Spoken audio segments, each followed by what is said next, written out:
It was raining hard that night. The kind of rain that makes the world sound hollow, like you're trapped inside something too big and too empty. I remember the wipers dragging across my windshield, squealing against the glass, barely keeping up with the water pouring down. County Road 12 was empty, except for where the fog hung low over the fields, turning everything silver under patrol lights. I was working the night shift, alone. Back then, we didn't have many deputies on duty, just me and the radio. The town slept early, and nights like that usually meant peace. But that night, I saw something strange on the road ahead. At first, I thought it was an animal, a deer maybe, something pale and small moving along the shoulder. I slowed down, high beams cutting through the mist, and that's when I realized it wasn't an animal. It was a boy, barefoot, walking right down the ditch, soaked to the bone. His clothes were clinging to him, and he was shivering so hard I could see it from the car. I stopped the cruiser and rolled down the window. "Hey, buddy," I called out. "You okay out here?" He didn't answer, just kept walking. I grabbed my flashlight and stepped out. The rain hit my hat, so loud I could barely hear myself think. I walked toward him, shining the light down the ditch. His skin looked pale in that beam, like he hadn't seen daylight in days. He was maybe 9 or 10, with short hair plastered to his forehead, mud streaking his face. "Son," I said, trying to sound calm, "you're gonna catch your death out here. Where's your house?" He turned around slowly, like he'd forgotten someone might be there. His eyes met mine, glassy, unfocused. And then he said something that didn't make sense. "I've been following him," he whispered. The rain swallowed his voice, but I heard it clear enough to make my stomach twist. "Following who?" I asked. He blinked, like he was trying to remember the word. "Myself," he said. I felt something tighten in my chest. I looked down the road, my flashlight catching nothing but rain and empty space. "All right," I said, trying to stay steady. "Let's get you out of the cold first." I opened the passenger door, helped him climb in. He didn't resist, didn't speak again, just sat there, dripping water all over the seat, staring straight ahead at the dashboard like he'd been riding there all along. Back in the driver's seat, I turned the heater on full blast. The radio crackled, dispatch asking for a check-in, but I didn't answer right away. I kept glancing at the boy, wondering if he was in shock. His feet were covered in cuts, bleeding a little. His toenails were dark with mud. I reached for the blanket I kept in the back and handed it to him. He didn't take it. "Where do you live?" I asked again. He just looked at me, eyes wide. Then he said, "Behind." "Behind what?" I asked. He didn't answer. He just turned his head toward the window, staring into the dark ditch we'd pulled him from. That's when I noticed something else. There were footprints outside. 2 sets. One small, one larger. They ran side by side for a while, then split. One went up the road. The other turned back the way I came. I got out again, scanning the mud with my flashlight. Both sets were bare feet. No boots, no shoes.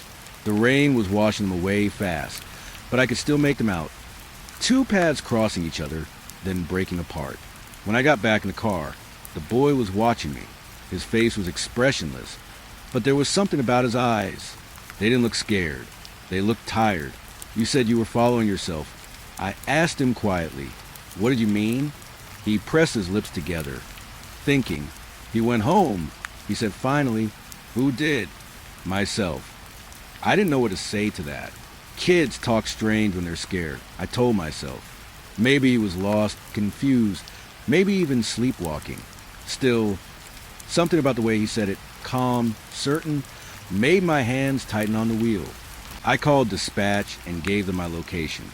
Told them I found a missing child. Might need to identify him.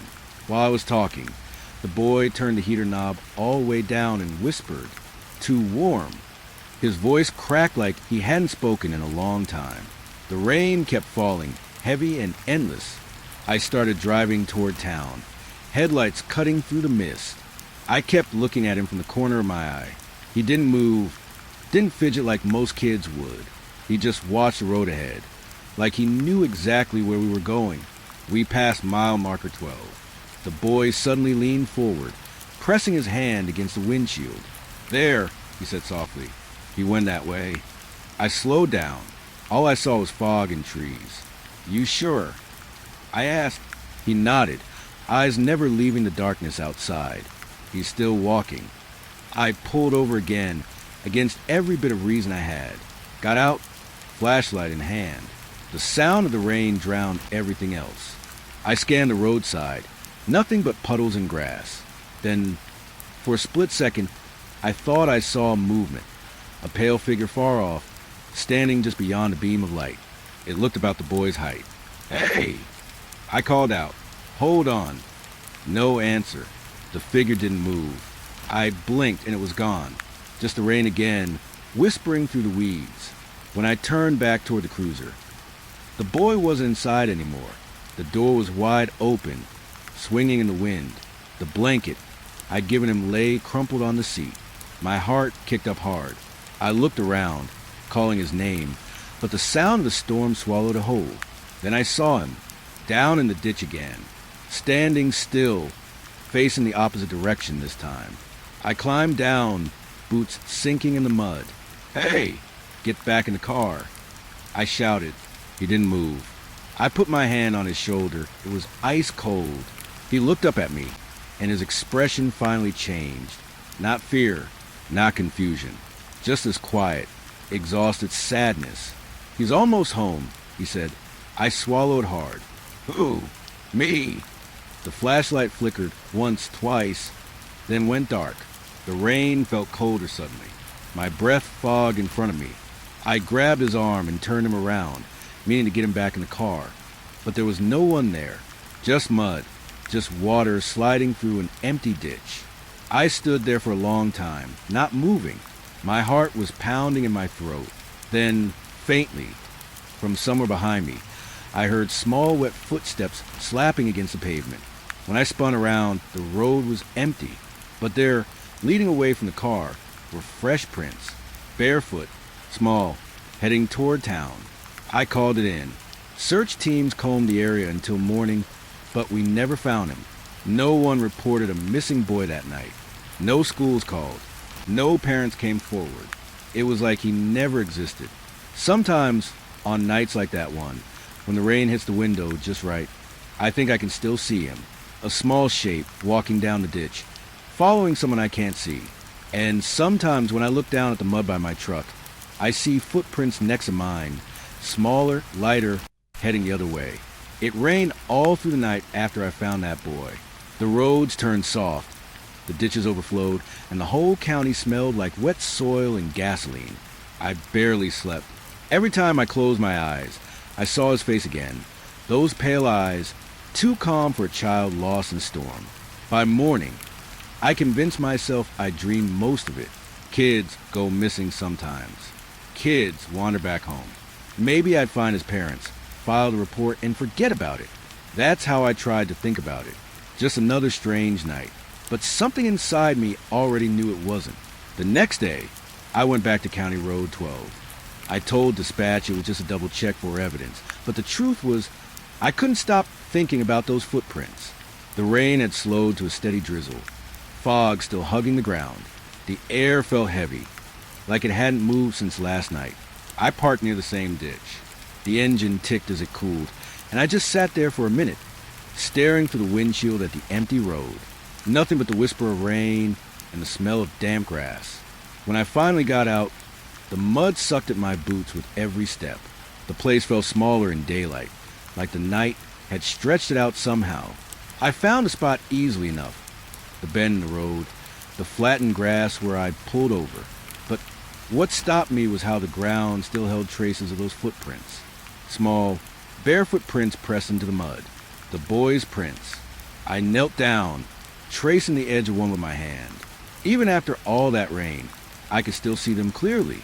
They went on for a bit, following the ditch, before veering up toward the road. Then I noticed something else. Right beside those prints was another set. Same size, same shape, bare feet. But these ones weren't heading the same way. They were pointed in the opposite direction.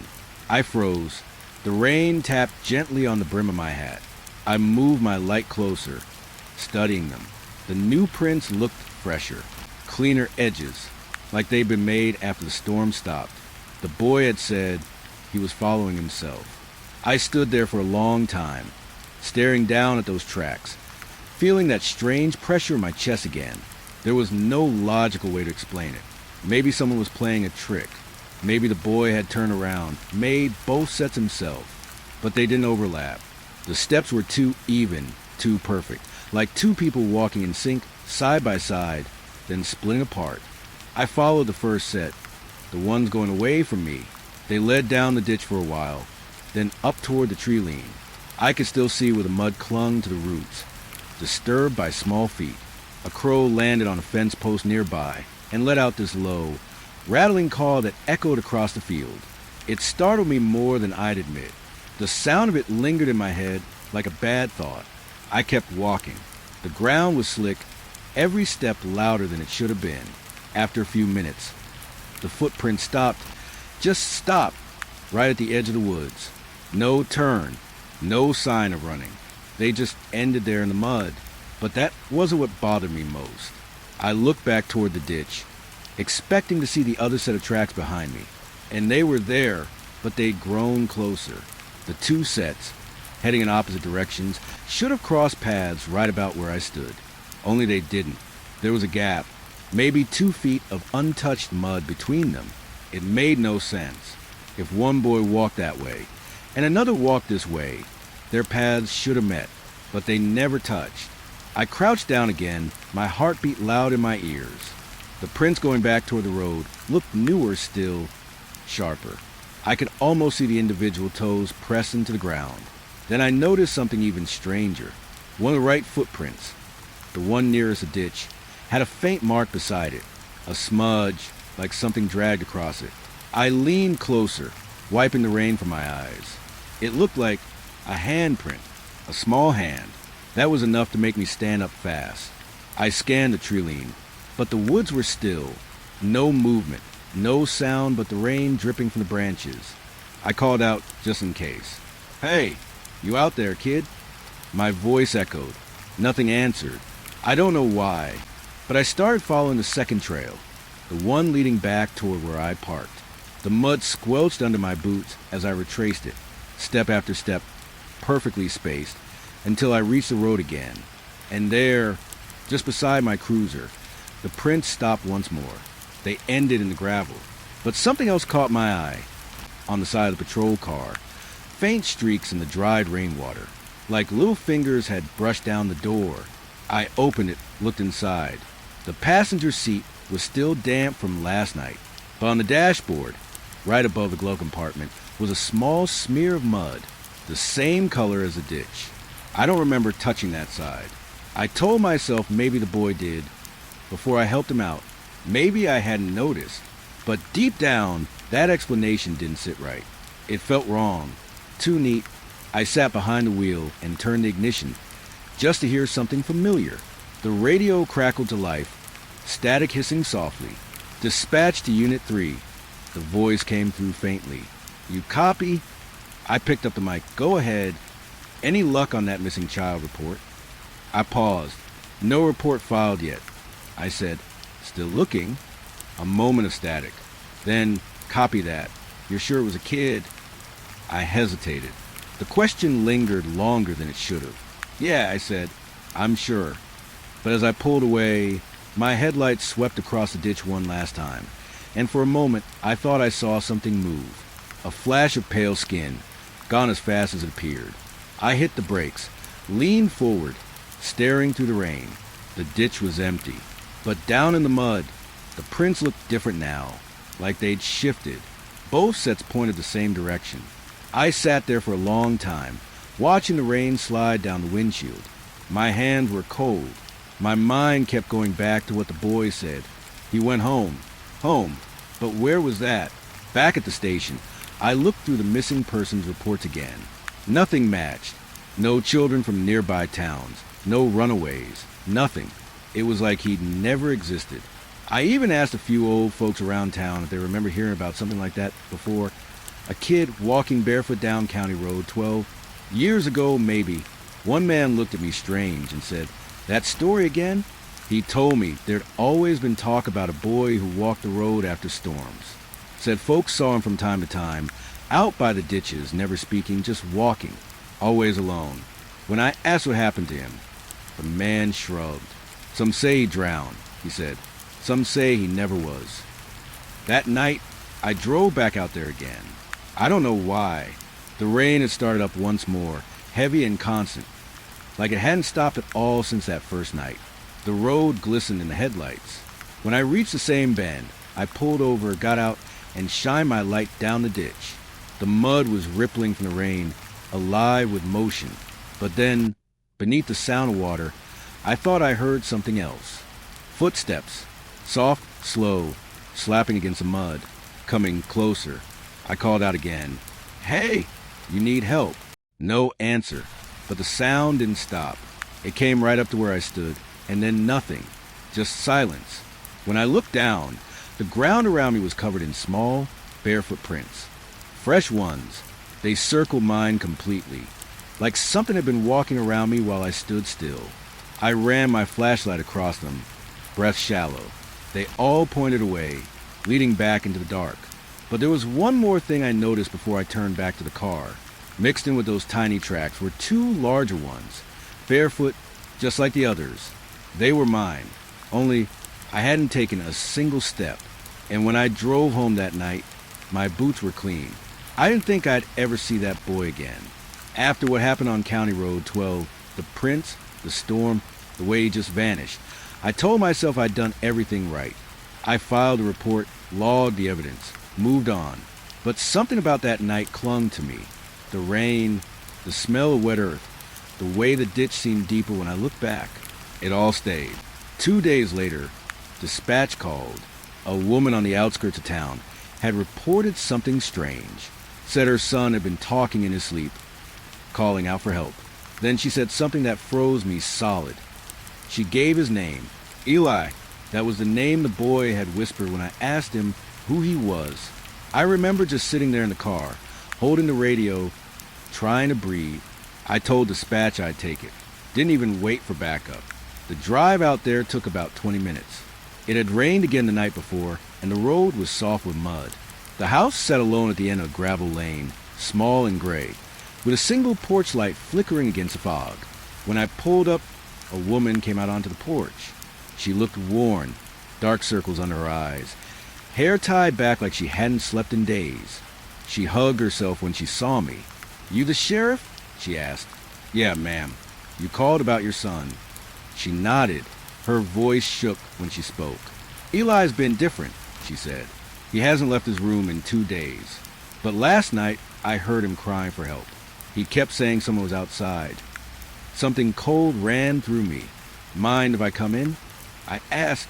The house smelled faintly of mildew and rain. Old wood floors creaked under my boots.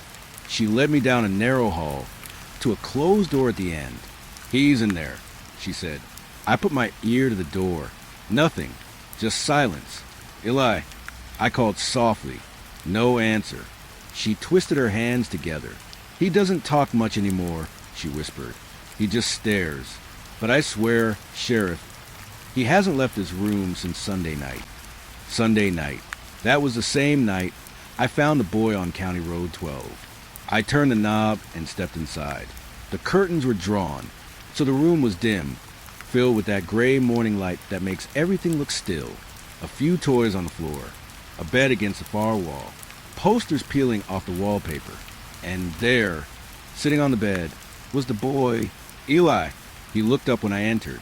Same pale skin, same hollow eyes. For a second, I couldn't breathe. He was dressed differently, in clean clothes, dry hair. But I knew that face. "Eli," I said quietly, "you remember me?" He just stared. No recognition. No fear. His mother put a hand on my arm. "He's been like this since Sunday," she said. "He was in bed when I came to check on him. I told the doctor, but they said he's probably in shock." "In bed," I repeated. My voice felt tight. "The whole time?" She nodded. "Yes, he hasn't stepped outside, Sheriff. Not once." I looked around the room again. Everything was dry. No mud, no footprints, no signs of anyone coming or going. But my stomach wouldn't settle. I knelt down near the foot of the bed and noticed something strange. The wooden floor. Beneath, it was darker than the rest. Damp looking. Ma'am, I said, when's the last time you cleaned under here? She frowned. I don't know. A few weeks. I bent down, lifted the edge of the blanket, and shined my flashlight underneath. Mud. Thick, black, wet mud. Spread in streaks across the floorboards. And prints. Small, barefoot prints, leading from one side of the bed to the other. I froze. My throat went dry. There was no way they should still be wet. No way that kind of mud could have gotten inside unless someone had tracked it in recently. I whispered, trying to keep my voice steady. Were you outside? He looked at me then. Just looked. His lips trembled like he was about to speak, but nothing came out.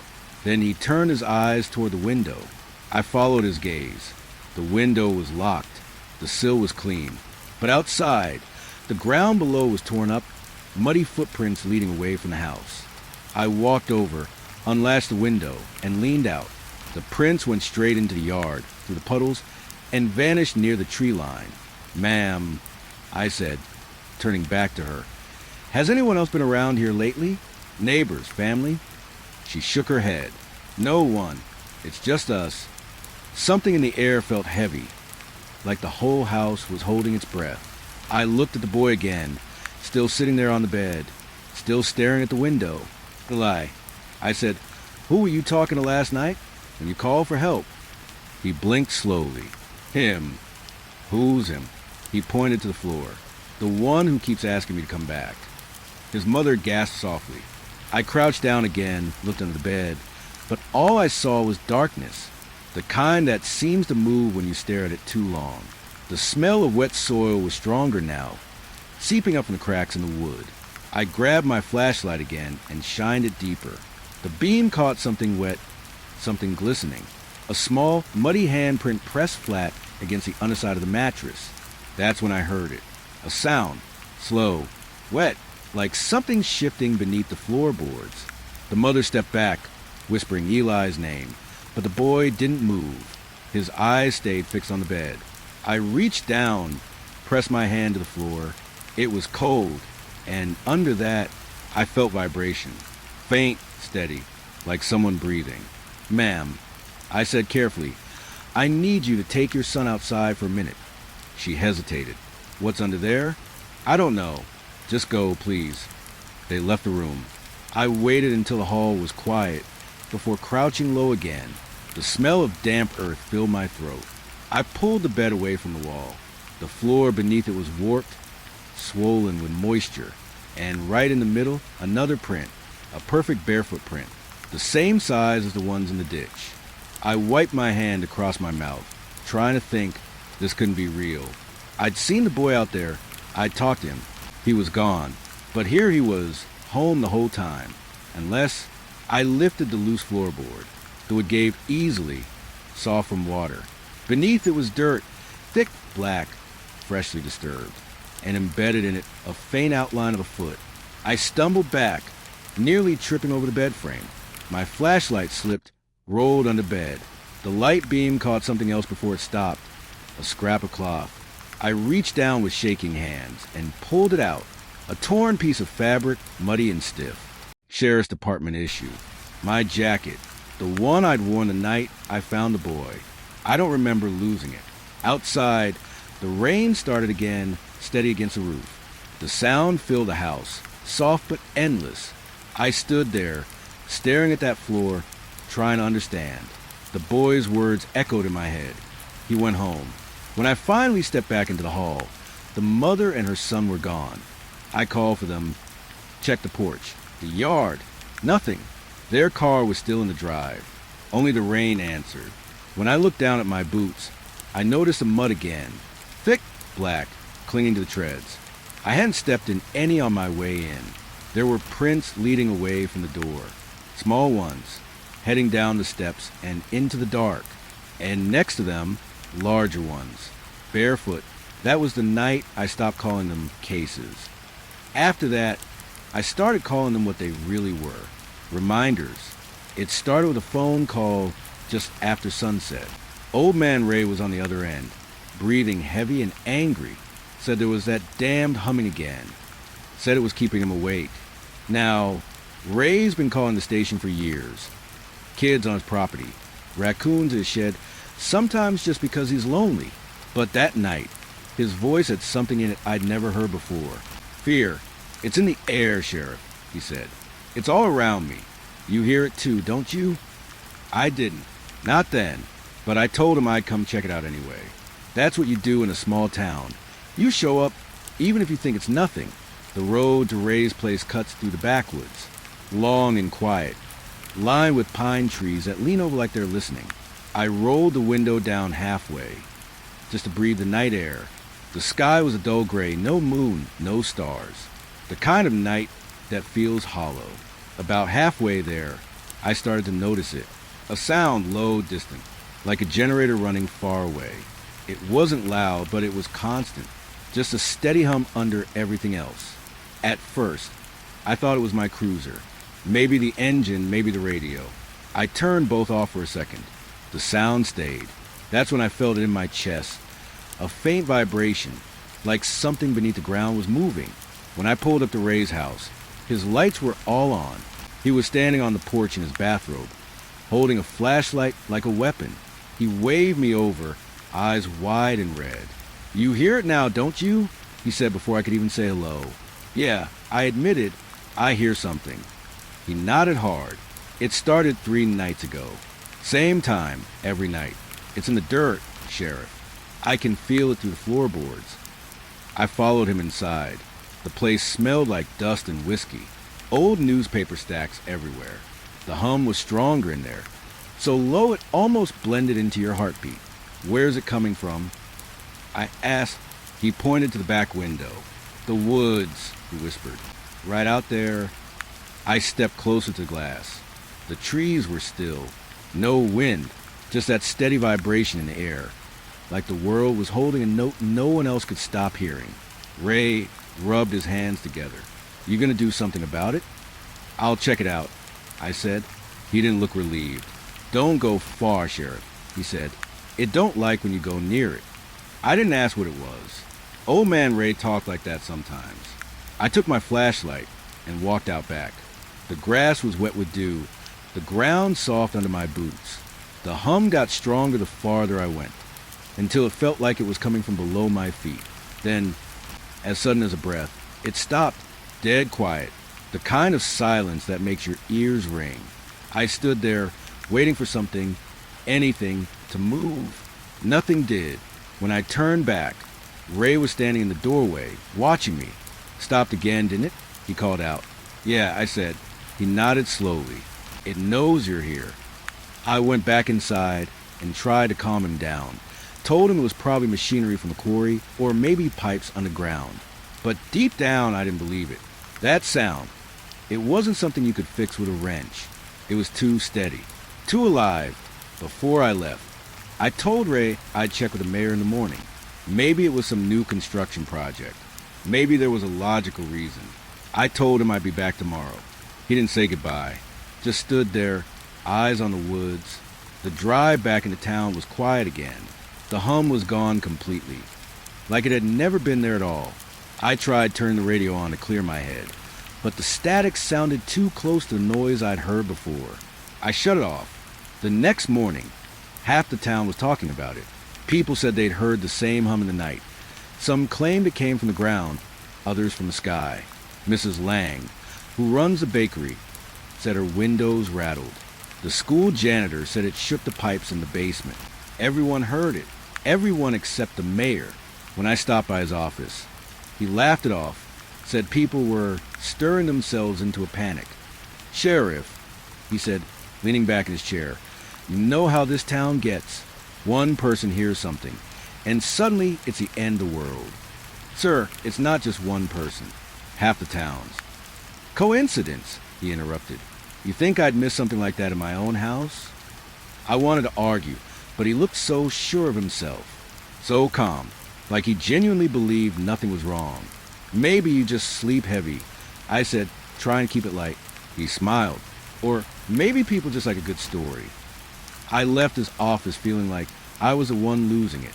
But that night, around 2 a.m., The phone rang again. This time it wasn't just Ray.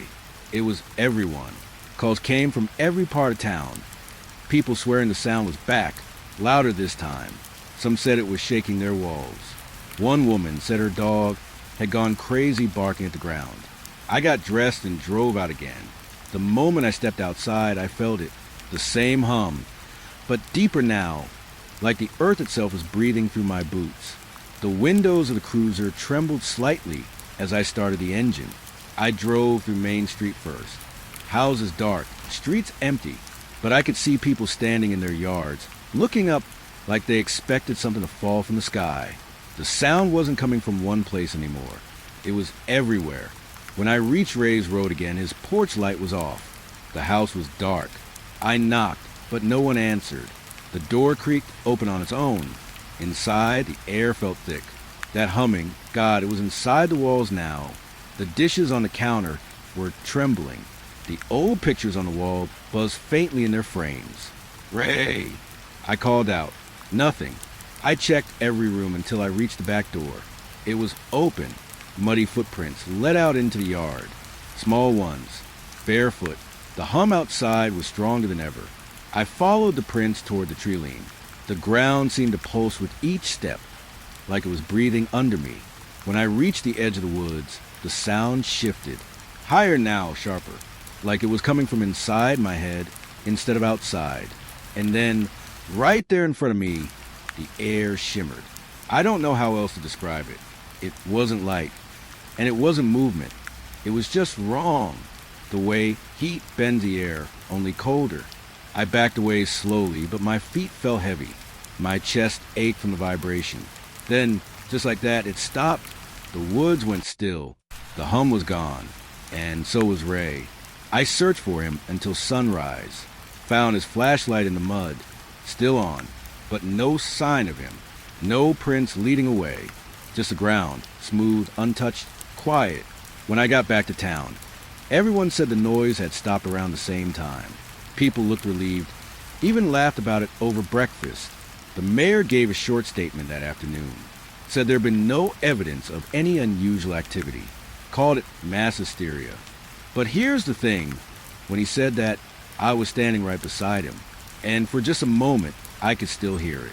Faint, deep in the floor. Like the world was still humming. Just quieter now. That was 3 nights ago. It's silent again tonight. But my ears are ringing. I can't tell if it's from the quiet or if the sound never really stopped. Maybe it's under us still. Maybe it's waiting for everyone else to stop listening. And maybe, just maybe, the mayor can't hear it because it's coming from him. The old milk house sat just past the tree line, about 2 miles from the main road. It hadn't been used in over 20 years, but when I stepped out of the cruiser that night, I could already hear something coming from inside, a low hum. It wasn't loud, not like machinery really running, but steady, too steady, like the sound of an empty fridge still plugged in, humming for no reason. I should have turned back. But the thing about small towns is, when something weird happens, everyone expects you to handle it. The sheriff, the one with the badge and the flashlight, and the thin belief that logic still runs this place. I told myself it was wind through the pipes, maybe some leftover wiring buzzing in the damp. I've seen stranger things. But the hum didn't fade when I got closer. It got clearer. The milk house sat on a patch of gravel behind the old dairy barn, its walls eaten by ivy. The sign above the rusted door still said Hollow Creek Dairy. You could barely read it. I pushed the door open, and the smell hit me first. Damp concrete, rotting hay, and underneath that, something metallic, like old blood on a coin. My flashlight beam cut through the dark. The inside looked just as I remember from years ago. 2 big stainless steel tanks sat against the far wall, pipes overhead, a conveyor belt that probably hadn't run since before I was born. And yet, everything was vibrating. The metal tanks, the belt, the bolts along the wall, they all gave off that soft, trembling hum. But there was no power. The breakers were gone. The entire line had been disconnected when the place shut down. Still, the hum continued. It didn't echo. It lived in the air. I stepped closer, shining my light along the pipes. They were slick with condensation, though it was cold outside. My boots stuck to the wet floor with each step. Then, from somewhere inside the walls, I heard a shuffle, quick, light, almost like something dragging its nails along the inside of a vent. I froze. "Hello?" I called out, though my voice came out quieter than I meant. No answer. The hum seemed to grow just a little louder after that, like it was responding. I checked my radio. It crackled, but no signal. Same dead static as the night before. When that strange noise had started in town, I walked over to the tanks, running my hand along the cold metal. They shouldn't have been cold. Insulated steel keeps temperature. But these were icy, like they'd been left outside in winter. When I leaned close, I could hear something else beneath the hum. A faint rhythm. Breathing. Slow. Wet. From inside the tank. I stepped back, flashlight trembling in my hand. There were no openings big enough for a person. No vents large enough for an animal. But I swear I heard a breath. Then another. I hit the side of the tank with my fist. Anyone in there? The sound stopped. Just silence. I stood there, staring at my reflection in the steel. Just a warped shape of myself, breathing hard. Then, from the other side of the room, something clanged.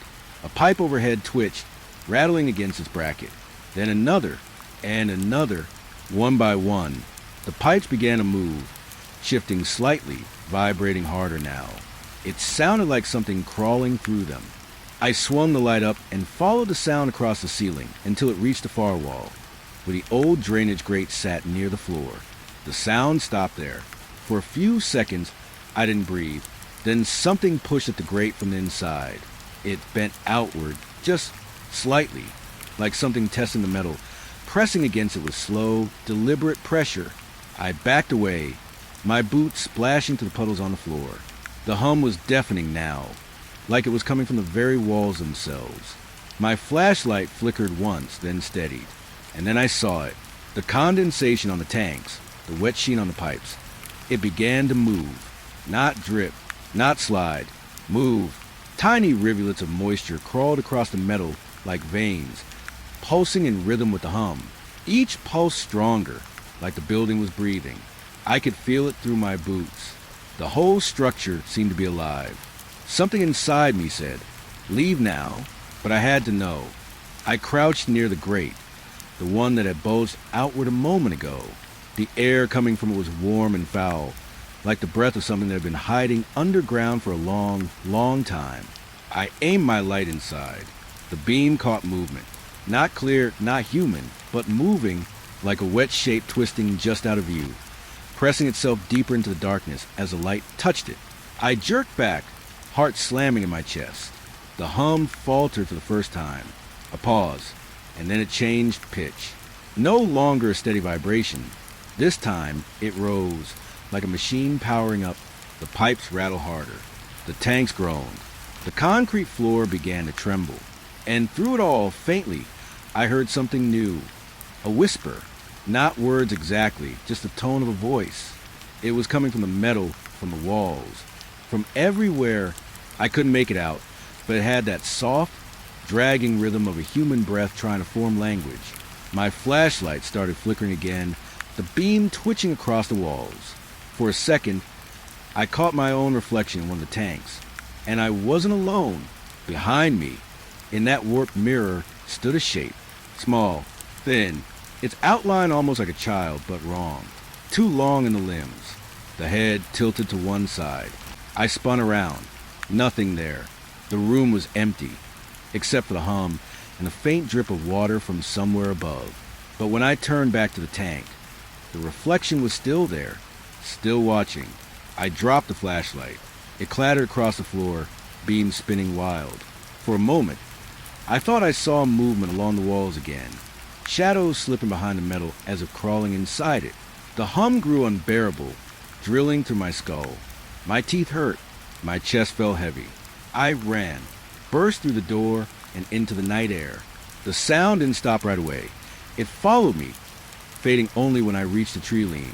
Then silence again, dead quiet, like nothing had ever happened. I stood there for a long time, shaking, staring back at the milk house. The windows were dark, still, but just before I turned away, I saw something shift in the doorway. A faint flicker of light, like my flashlight, still rolling across the floor inside. Only now it wasn't white, it was red. When I drove back to town, the radio was working again, but it wasn't broadcasting any stations. Just static, thick, heavy static, underneath it. If you listened close enough, you could hear it, that same low hum, like it had followed me home. I didn't sleep that night. The next morning, I went back with a deputy. Broad daylight this time. The hum was gone. The tanks were silent. My flashlight was sitting in the middle of the floor where I dropped it. Still off, batteries dead. But when I looked at the tank again, I noticed something I hadn't before. A handprint, small, child-size, pressed into the condensation from the inside. The deputy didn't notice. He was already heading back outside. I stayed for a moment longer, tracing the outline with my glove, and right as my fingers brushed the steel, I swear I felt it vibrate. Just once. A heartbeat, then nothing. That was last night. And today, every time I drive past that stretch of road, I can still hear that faint, low hum. Like the milk house isn't waiting to be torn down. It's listening. I couldn't stop thinking about that hum. Even after I left the milk house, it followed me, soft like tinnitus, buried somewhere deep in my head. I tried to tell myself it was nothing, maybe a mechanical vibration I'd imagined, maybe stress. But when I sat in my office that morning, with the sun coming to the blinds and the radio turned off, I still heard it, low, constant, almost beneath hearing range. I decided to record it. I told myself it was for evidence, in case I had to file a report. But part of me just wanted proof that I wasn't losing my mind. So that afternoon, I drove back out to the edge of town. I parked the cruiser near the old grain mill, close to the milk house, but far enough that I could still get a clean sound sample. The air was still heavy with that faint smell of rain. I stepped out, set my phone on record, and just listened. At first, there was nothing but the buzz of insects and the distant creak of the barn roof. Then, like before it began, that low, almost physical vibration in the ground. I could feel it before I heard it. The audio meter on my phone flickered, picking something up. The sound wasn't loud, but it was there. I stood still for nearly 5 minutes, recording the hum as it seemed to move around me, up through the gravel, across the air, through the fence posts. Then it stopped, just like that. I played the clip back right there in the field. At first, it was exactly what I'd expected. Wind, crickets, the low thrum of the hum fading in and out. But about halfway through, something shifted. Behind the hum, faint but clear, was another sound. A whisper. At first, I thought it was feedback. Maybe my hand brushing the mic. But it wasn't random. It had rhythm. It had words. I turned the volume up. It was a voice. No, several voices. Overlapping. Soft and dry. Like someone breathing too close to the microphone. They were saying names, one after another. At first, I didn't recognize them. But as I listened, something in me twisted. The names, they were all deputies. People I'd worked with years ago. People who'd quit. Some had moved away quietly. Others just stopped showing up. None of them had ever given a clear reason. And now, their names were being whispered in that recording, drawn out like something savoring them. I paused the playback, my hand shaking slightly. My first thought was that someone was screwing with me. Maybe one of the younger deputies pulling a prank, editing the audio. But no one knew where I'd been. I hadn't told a soul I was recording. I replayed the last 30 seconds again. The whispering got louder this time, clearer somehow, like it wanted me to understand. Carter, Miles, Reed, and then a name I didn't expect. Holloway. That one hit hard. Holloway had been my partner back in '06. We started together right out of academy. He quit after that thing by the reservoir, the one we still don't talk about. I hadn't heard from him in years. But there it was, his name, drawn out in that slow, crawling tone. Holloway. It sounded almost affectionate. I stopped the playback again. My hands felt cold. I looked around the field like someone might be there. But it was just me, the grass, and the wind. I saved the file under a random name, something plain, and drove straight back to the station. The first thing I did when I got there was call Deputy Lane, the youngest on my team. Smart kid, knows his way around tech better than anyone. I told him to come into my office and listen to something. He sat down, earbuds in, and I hit play. The look on his face didn't change much at first, but about a minute in, he frowned, pulling the buds out. "You hear it?" I asked. He nodded slowly. "Yeah, the hum, right? Anything else?" He listened again, squinting, tilting his head. After a moment, he shook it. "No whispers." I asked. He blinked. "Whispers." I leaned forward. "You didn't hear the names?" He gave me a look I'd seen too many times in this job. Polite concern mixed with quiet disbelief. "No, Sheriff." Just the low tone, like interference. I took the earbuds back, played it again for myself. The whispers were still there. Clearer now, even. "Holloway, Sheriff." That last one froze me.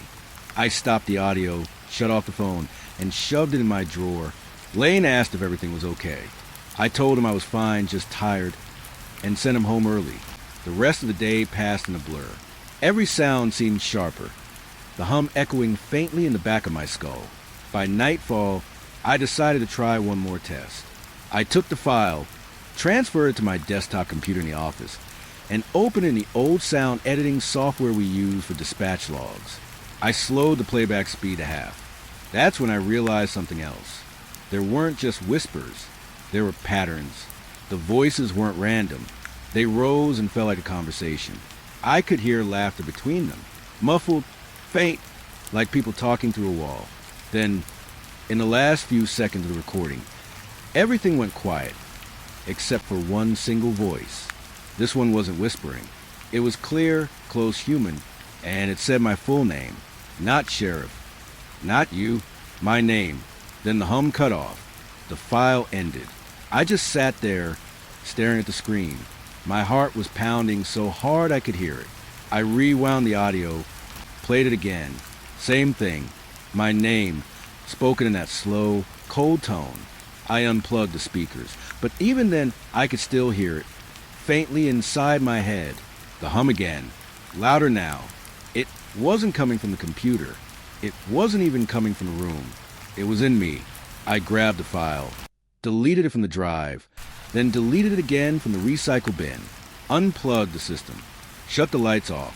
But when I walked out into the hallway, the fluorescent bulbs above me flickered, once, twice, and I swear I heard that same low-tone hum through the wiring.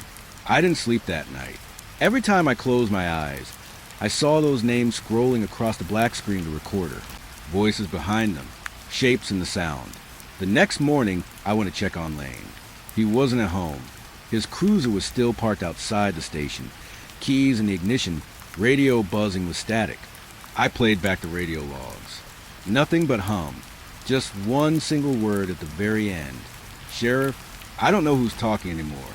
I don't know if it's coming through the ground, the wires, or from something older than both. All I know is that when I press my ear to the floor of my office, I can hear it again, that low, steady sound. And if I listen long enough, it starts to form words, names. And every night it adds one more. Last night it said Lane. Tonight it said mine. It started that night, after Lane disappeared. I hadn't gone home in almost 30 hours. The hum had been with me that whole time. Low, steady, buried deep in the noise of everything, like the world had a pulse, and I was the only one hearing it. By the time I finally left the station, the sun was already gone. The air felt thicker, like humidity, but colder. I rolled down my window halfway on the drive home, hoping the rush of wind would drown it out. It didn't. No matter how loud I turned up the radio, I could still hear underneath an almost perfect tone, balanced between silence and sanity. I tried to convince myself it was just exhaustion, but when I pulled into my driveway and turned the ignition off, it stayed. Still humming. Not from the car, not from the road, from everywhere. When I stepped inside my house, the sound came with me. It echoed faintly off the walls, vibrating through the floorboards. I stood in the hallway for a long time, just listening. Then I realized something that made my skin crawl. The hum wasn't filling the air, it was inside my ears. It wasn't an external sound. It was internal. I pressed my palms to my head hard, like I could squeeze it out, but it only made it sharper, more defined. I tried humming back at it, just to see if I could disrupt it somehow. That was a mistake. The moment I matched its tone, it shifted, like it noticed me. I dropped the sound immediately, heart pounding. But I swear I felt it push back. A tiny vibration deep behind my eardrums, almost playful, like static crawling under my skin. I didn't sleep that night. I lay in bed, watching the red numbers of the clock crawl toward morning. The hum never stopped. Sometimes it grew louder, sometimes softer, but it was always there. Around 3 a.m., it changed again. Not the pitch, something deeper. The tone began to carry rhythm, like breathing. I sat up in bed, holding my head, and realized I could almost make out shapes within the sound, small, quick oscillations, like whispered syllables stretched breaking. And then I heard it say my name. Not out loud, not like someone speaking in the room. It was like my brain translated on its own, like the sound was forming thoughts that only I could hear. That's when the pressure started. It felt like someone had cupped their hands over my ears and pressed down, sealing them completely. The hum turned thick, dense, until every heartbeat felt like it was slamming against my skull. I stumbled to the bathroom and stared at myself in the mirror. My face looked pale, sickly. There were red veins branching out from the corners of my eyes. I leaned close and saw the faintest trace of blood. 2 thin lines trickling from both ears. The sight broke me. I panicked, grabbed a towel, wiped it clean, but the sound didn't stop. If anything, it grew. I remember turning on the tap just to fill the silence, but the running water made it worse. The hum bent with the sound, twisted through it, like it was inside the plumbing too. That's when the radio turned on by itself. I froze. The one in my living room. An old police band scanner I kept by habit. It clicked twice, crackled, then hissed with static. At first, I thought maybe dispatch was trying to reach me, but when I stepped closer, the static cleared for just a second, and I heard my own voice. "Sheriff," it said. It wasn't recording. It wasn't memory. It was me, but there was something off about it. My tone was flat, stretched thin, like someone had pressed my voice through metal. "Sheriff," it said again, softer now. "You shouldn't have listened." The hum surged. The walls felt like they were vibrating. I grabbed the radio and shut off, but it kept talking, even without power, even with the cord pulled from the wall. It kept whispering. "You hear it now, don't you?" I wanted to scream, but my own throat refused. It was like the hum was lodged there too, humming through the base of my skull. I stumbled backward, nearly tripping over the coffee table. The radio hissed again, then silence. For a moment, the room was still. Then I heard another sound, a faint echo coming from a hallway, the kind of sound you only hear when you're alone, and you know you shouldn't. Footsteps, slow, bare, dragging slightly. I turned toward the sound, blood pounding in my head, but nothing was there, just a dim outline of the hall. The walls breathing faintly in rhythm with that curse hum. My ears started ringing worse, the kind of deep, physical pain that makes you want to tear your skin open. I stumbled to the kitchen, grabbed a pair of cotton balls, shoved them in my ears. Pointless. The sound went through them, through everything. I don't remember falling asleep, but at some point, exhaustion dragged me under. When I opened my eyes, the world was too bright. It was morning. For a second, I thought maybe it was over. The hum was gone. The air felt still. I sat up slowly, careful not to move too fast. My head felt heavy but quiet. Then I turned my head to the side and saw the pillow, streaked with blood. I touched my ears. My fingers came away red. The hum was faint now, like a low growl under my skin, but the ringing, oh God, the ringing was constant. It felt like something had nested behind my eardrums and was clawing to get out. I went to the bathroom again. My reflection looked worse. The blood wasn't gushing. It was seeping, slow and steady, like my body had decided to leak instead of scream. I should have gone to the hospital, should have called someone, but I didn't, because deep down, I knew they wouldn't hear what I was hearing. They'd look at me, see the blood, and tell me it was an infection or stress or occupational fatigue. But I knew better. The hum had followed me. It was inside me now. That's when the radio turned back on. Not in the living room this time. The one in my cruiser, parked outside. It was faint at first, like a faraway broadcast, but my name came through clear. Not Sheriff. Not, hey. My full name. The same way it had said it in the recording. I stepped outside, barefoot. The morning sun hitting me like a lie. The cruiser door was open. The radio light was flickering. Even though the keys weren't in the ignition, my voice came through again. "You're next," it said. I froze. Then it repeated it, slower. "You're next." Only this time, it wasn't alone. There were others behind it. Whispers. Faint laughter. The same voices from the recording. They said names. Not random ones. Names of people in town. Deputies. Old friends. One by one. Then silence. Then my name again, dragged out, distorted. The hum came back, stronger than ever. It flooded the world, swallowing every other sound until all that existed was vibration. My vision blurred. My teeth buzzed. I dropped to my knees in the driveway, clutching my head. The last thing I remember before everything went black was hearing my own voice, speaking calmly through the radio. "Don't fight it, Sheriff. It's how it gets in." When I woke up, the sun was gone again. The cruiser was off. The house was dark. The hum was quiet now, almost tender, like it had found what it was looking for. I sat there in the silence for a long time. Then, faintly, from somewhere deep in the walls, I heard breathing, slow, steady, and when I whispered my own name out loud, just to see if I was still real, the voice whispered it back. The first time I heard the tape, I thought it was a prank. We get a lot of those out here. Kids with scanners, drunk voices on open channels. Bored truckers try and get reaction. But this one was different. It came through just after midnight, while I was alone in the station. Rain was hitting the windows hard enough to blur the outside world into a smear of gray and yellow. The kind of rain that makes the whole town feel smaller, like the world ends past the parking lot. I was going through the daily logs when the static came on. No dispatch ping, no frequency call, just white noise, sudden and sharp. It made the speakers pop. Then, through that hiss, came a voice. A woman, crying. "Please," she said. "Someone, please help me. He's coming." I froze. My first instinct was to grab the radio mic, but the voice wasn't coming through dispatch. It was on the recorder. We use these old magnetic tape systems to archive emergency calls, backup recordings of radio chatter. They only play if someone physically loads them. And yet, there it was, playing on its own.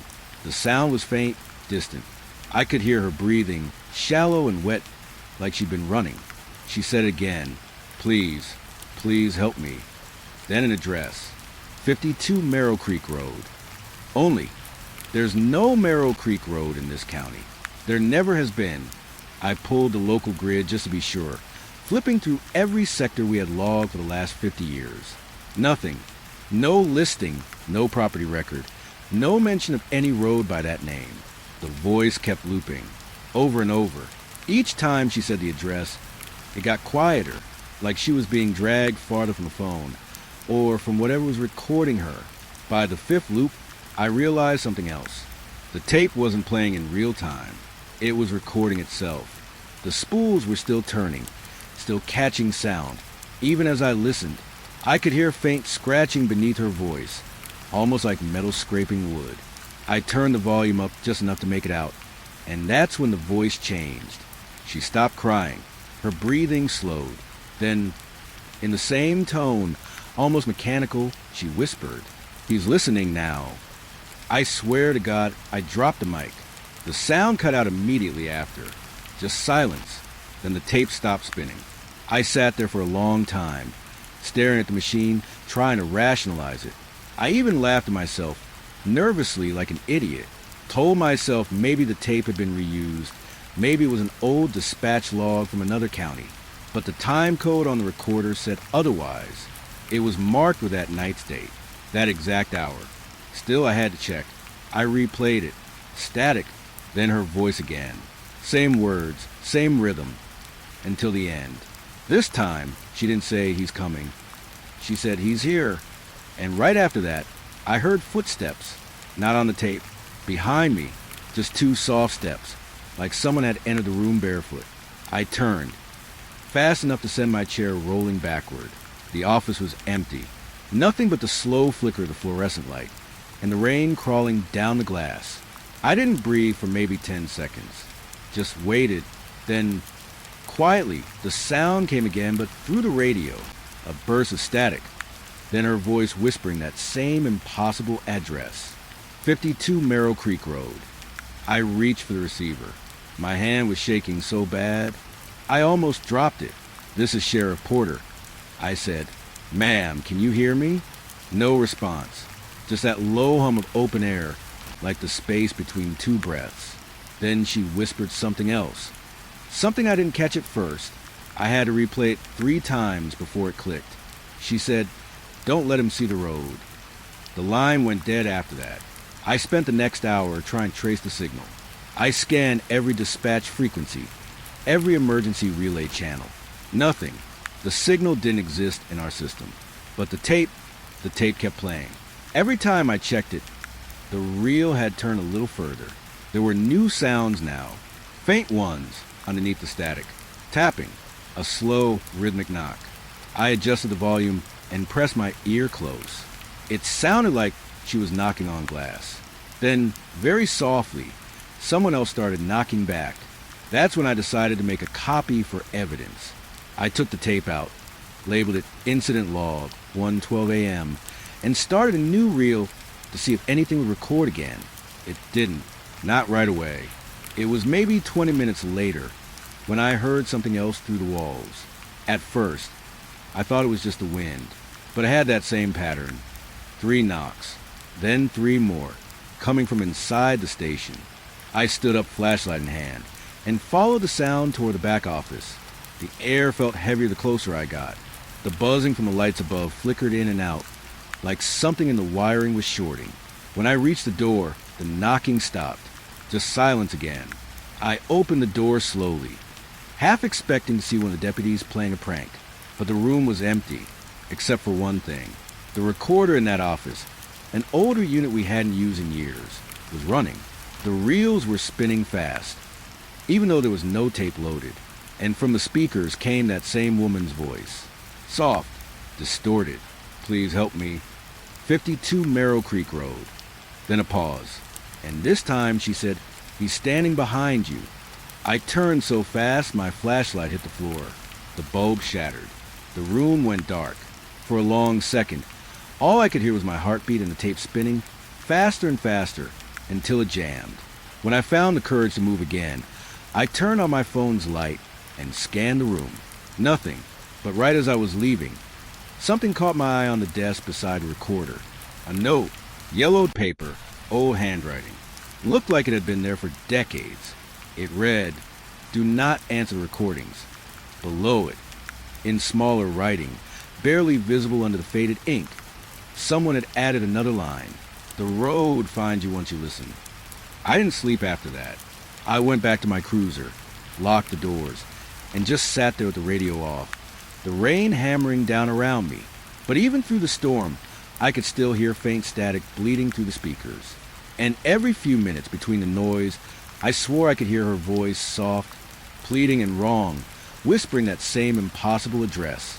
52 Merrill Creek Road. The place that doesn't exist.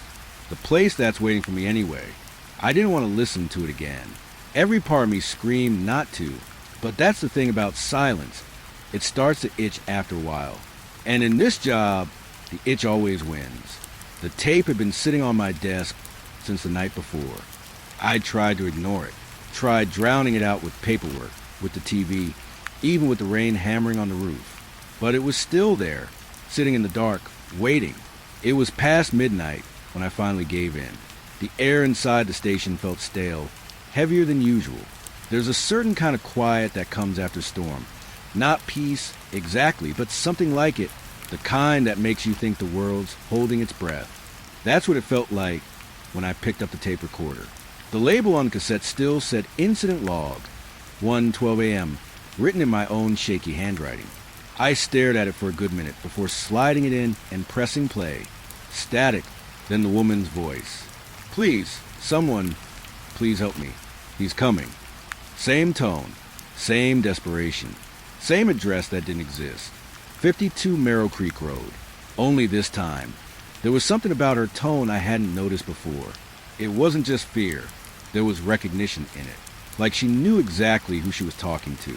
She paused in the middle of her plea, breathing fast, then whispered something I could barely make out through the static. It almost sounded like my name, but that couldn't be right. I turned the volume up, heart pounding in my throat. The more I listened, the more certain I became. There was something under her words, a second voice, faint layer behind the first. It was like two recordings spliced together, one in real time, one in reverse. I leaned closer to the speaker. What are you saying? Nothing. Just white noise rising and falling like ocean waves. But when I played the tape again, I noticed something strange. Every time she said the address, the second voice seemed to echo backward, like she was answering herself. I stared at the machine for a long while before doing something I knew I'd regret. I hit reverse. The tape whirred, clicking softly as the reel spun backward. Then I pressed play again. For a few seconds, all I heard was garbled nonsense. A low, guttural sound like language crushed underwater. Then, faintly, the words started to form. At first, I thought I was imagining it, my brain trying to make sense of random noise. But then it said my name, clear as day. Daniel. My full name. Not Sheriff. Not Sir. Just Daniel. And then I heard the rest. Why didn't you save me? The voice was cracked, soft, soaked with something that wasn't just fear, it was grief. I froze, because I knew that voice. Not from the tape, not from that night, from years ago. Her name was Evelyn Rowe. She called 9111 summer evening. Said her husband had gone missing in the woods out by Pike Hollow. By the time we found her, she was already gone. It's been 7 years, but I can still see her face. The way she looked up at me when we pulled her from the water, her hand reaching like she still believed I'd get there in time. We never found the husband. We never found what took her, either, and now her voice was on this tape. The air felt like it had drained out of the room. The only sound was a faint crackle of static, her voice cutting in and out between bursts of nothing. I hit stop, breathing hard. The clock on the wall said 12:47. I told myself it had to be a trick. Maybe some old call got recorded over, mixed into the new one. Maybe it was just my memory playing games. But then I noticed something on the tape. A small pattern. 5 seconds of blank static between phrases. Perfectly spaced. Deliberate. I replayed those 5 seconds at full volume. There was nothing at first. Then, right at the end, a low whisper. You still owe me. I slammed the stop button. The sound cut off instantly, but the words stayed. They hung in the air, sharp and real. The kind of thing you can't unhear. I leaned back in my chair, hand over my mouth. The rain had started again outside. Soft at first, then harder, until it drowned out everything else. And underneath that, faint but unmistakable, was the same pattern from the tape. 5 beats, then silence, then 5 more, like the rain was trying to keep time with her. I turned to the window. The parking lot lights were flickering again. The glass reflected just enough to show my own face. Pale, tired, older than I remembered. And then, for half a second, I thought I saw her behind me. Just a shape, a woman's outline, standing by the door. I blinked, and she was gone. The reflection was just me again. But something had changed. The tape recorder was still running. Even though I'd hit stop, the reels were spinning in reverse on their own. Then came her voice again. This time it wasn't a whisper. Do you hear it now, Daniel? I grabbed the cord and ripped it from the wall. Sparks jumped, and the hum in the room died instantly. Silence again. Only it wasn't silent. My phone, still sitting on the desk, buzzed once. A text message. Unknown number. The message said, 52 Merrill Creek Road. No sender. No timestamp. Just that. My hands went numb. I turned the phone off and threw it in the drawer. I didn't even want to look at it. But the quiet that followed was worse. A heavy kind of stillness that pressed against my chest. Then, from somewhere in the building, another sound started. The old wall intercom, the one that hadn't worked in years, crackled on, a long burst of static. Then Evelyn's voice again, softer now, almost kind. Turn around. I did. Nothing there. Just the empty station. The faint smell of rain seeping through the cracks. The shadows stretching longer than they should have. I don't know how long I stood there. Frozen. It might have been minutes. Might have been hours. When I finally turned the lights back on, the tape was gone. The deck sat open, empty. No cassette. No label. Just a faint mark of where it used to be. I searched the whole room. Under the desk, behind the drawers, even outside in the hall. Nothing. But later that night, when I went home, I found it waiting for me. On my kitchen table. Unlabeled. A single strip of tape hanging loose from the reel. Just enough to show faint black smudges, like fingerprints pressed into plastic. I didn't touch it. Couldn't. But when I leaned closer, just to be sure it was real, I swear I heard it. A faint voice. Not through speakers. Not through air. From inside the tape itself. It whispered one thing. Play me back. And God help me. I think I will. It was close to midnight when the call came through. Just a neighbor reporting strange lights in the old Dracot house. Said they'd seen someone moving inside. I almost ignored it. That place had been empty for over 20 years. Nobody in their right mind went near it anymore. Not after what happened there. But duty's duty, even when your gut says don't. By the time I pulled up, the rain had stopped. The whole street was asleep. The Dracot place at the end of the road, half swallowed by overgrown trees. Even from the car, I could see the boards nailed across the windows, black and swollen from years of damp. Only one thing looked alive. A faint orange light flickering behind the cracks in the wood. It wasn't firelight. It pulsed too steady. I sat there for a moment, engine running, just watching. There was no sound, no movement, just that soft glow leaking through the boards, like a heartbeat under the skin of the house. I remember thinking it looked patient. After a while, I grabbed my flashlight and stepped out. The air smelled like wet dust and mold. My boots sank into the soft dirt. The sound too loud in the quiet. The house loomed over me, tall, crooked, its roof caved in on one side. Someone had spray painted keep out across the front door, but the boards were torn loose, like someone had already gone in. I called out, Sheriff's Department. My voice didn't echo. It just stopped. No reply. I told myself it was just kids. Always is. Still, I put my hand on my holster as I pushed through the doorway. The inside smelled like rot and something sour underneath, like wet fabric that never dried. My flashlight beam cut through the dust, catching bits of old wallpaper, furniture half buried under sheets, a staircase that looked ready to collapse. And that's when I saw it. The light. It was coming from the kitchen at the end of the hall.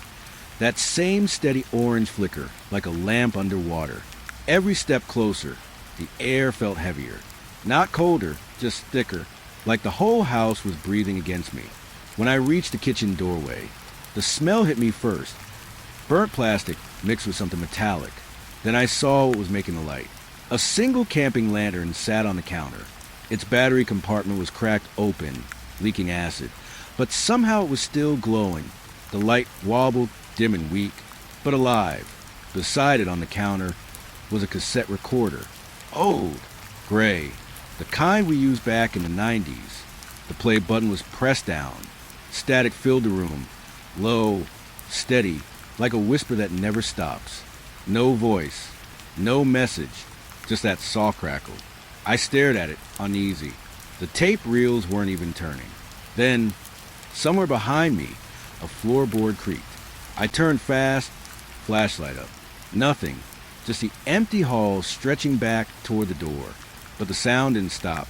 It came again, slow, deliberate, the kind of sound a person makes when they're trying not to make noise. I called out, louder this time. Who's there? No answer.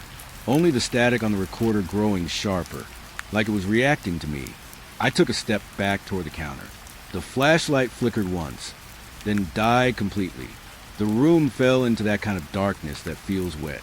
I could still see the orange glow from the lantern, just enough to make out my hands. And then, faintly, under the static, I heard it. A voice, female, not speaking, humming, a low, broken tune, like someone remembering a lullaby but getting the notes wrong.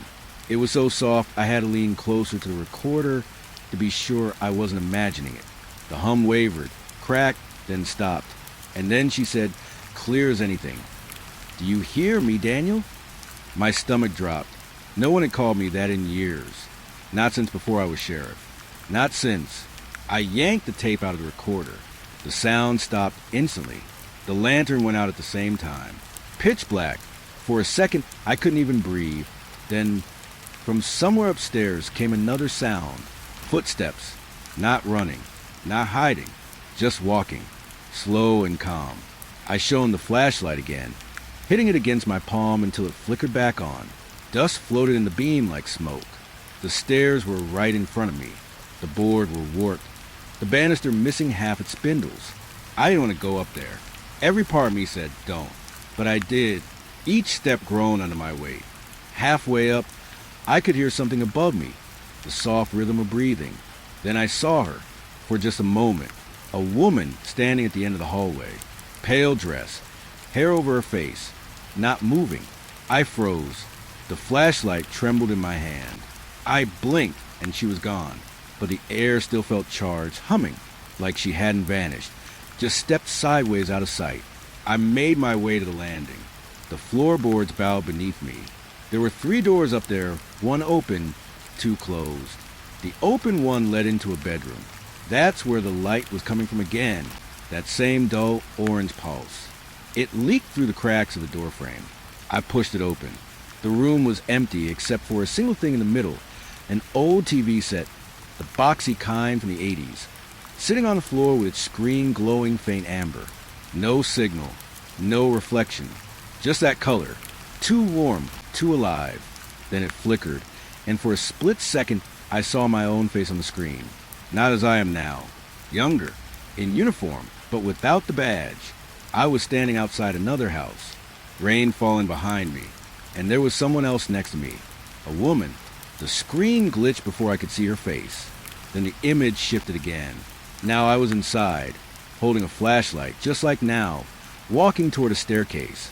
The same house, the same moment, like the TV was showing me from right now. My pulse started to race. I turned off the flashlight, and the glow from the screen got brighter, painting the room in orange. That's when I realized the sound from the recorder downstairs was back, but not from below. It was behind me. I turned, slow. The woman stood in the corner of the room, half in shadow. I couldn't see her face, but I knew her. I didn't know how, but I did. And before I could speak, she tilted her head and said, "You left the door open, Daniel."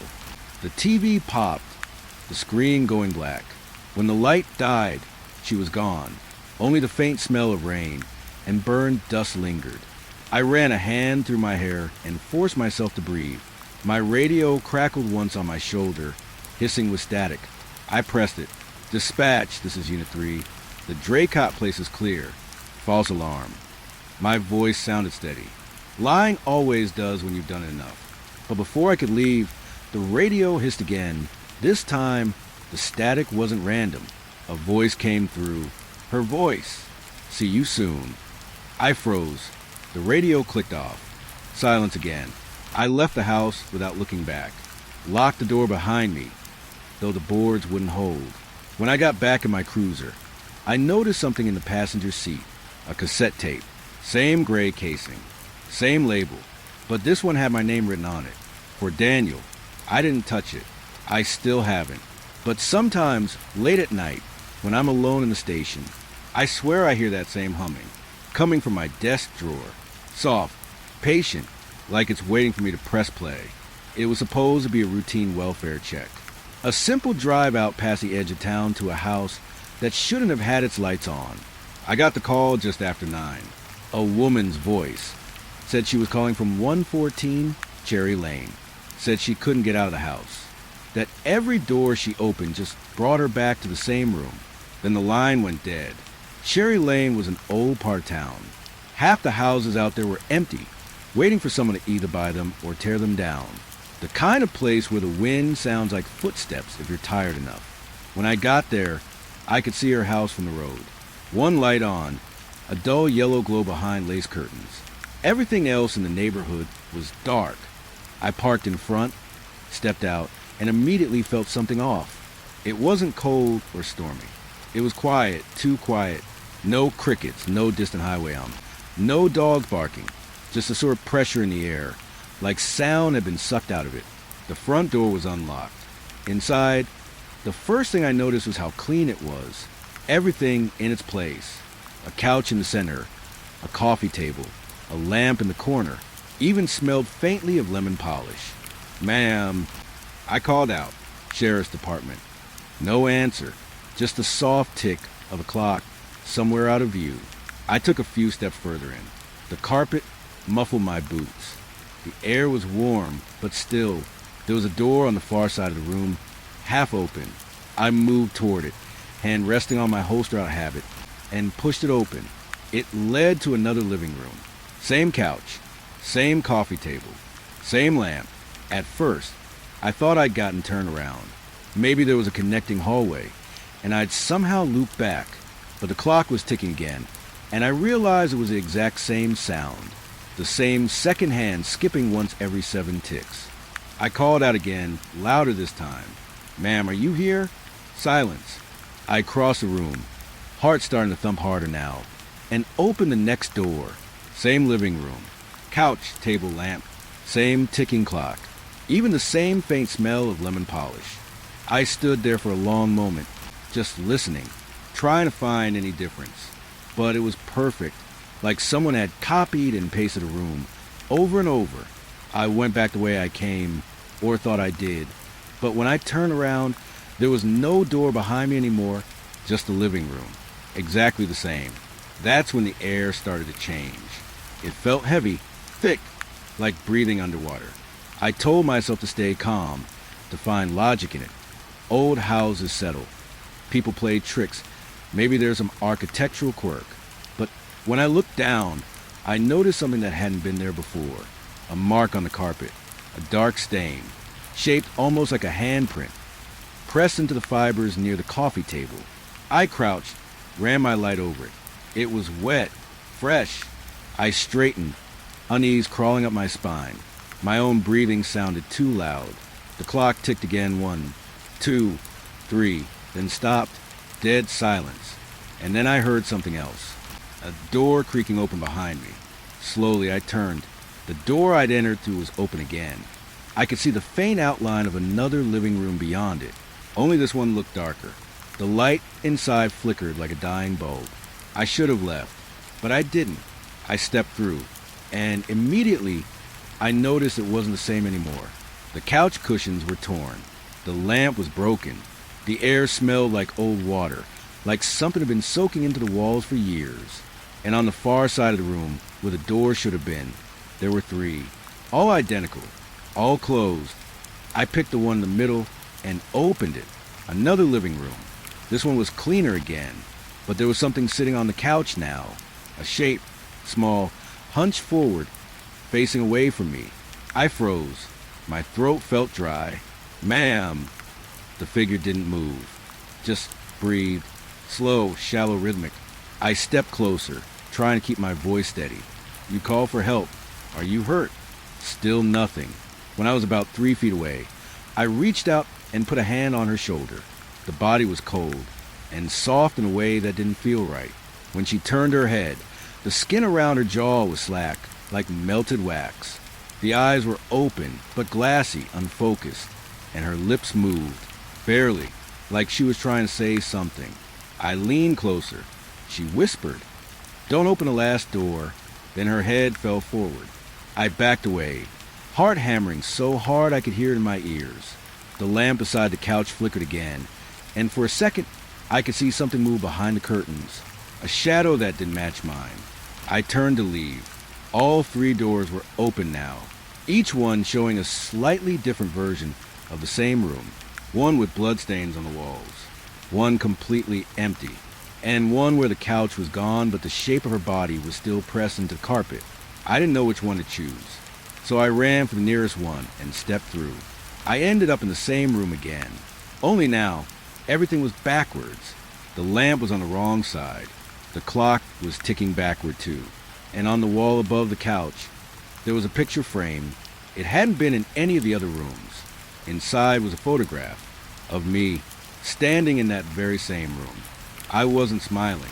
I looked exhausted, pale, and in the background of the photo, barely visible in the reflection of the lamp's glass, the same woman sat on the couch, her head tilted toward me, her mouth open, whispering something I couldn't hear. I dropped the frame and backed away. It hit the floor and the sound echoed, too loud, too sharp, bouncing off the walls in a way that didn't make sense. Then the walls started to pulse. The wallpaper rippled like skin. The ticking of the clock became a heartbeat, and every door in the room swung open at once. Behind each one, me, standing there, dozens of me, each one older, thinner, sicker, eyes sunken, uniforms torn, mouths open but silent. One by one, they stepped closer, crossing through the doorways like they were walking through mirrors. I stumbled back toward the center of the room. The air felt electric. I shouted, "Stop!" They didn't. And then one of them, the closest, whispered, "It's your turn now." Everything went white. When I opened my eyes, I was sitting on the couch. The same couch, the same lamp, the same clock.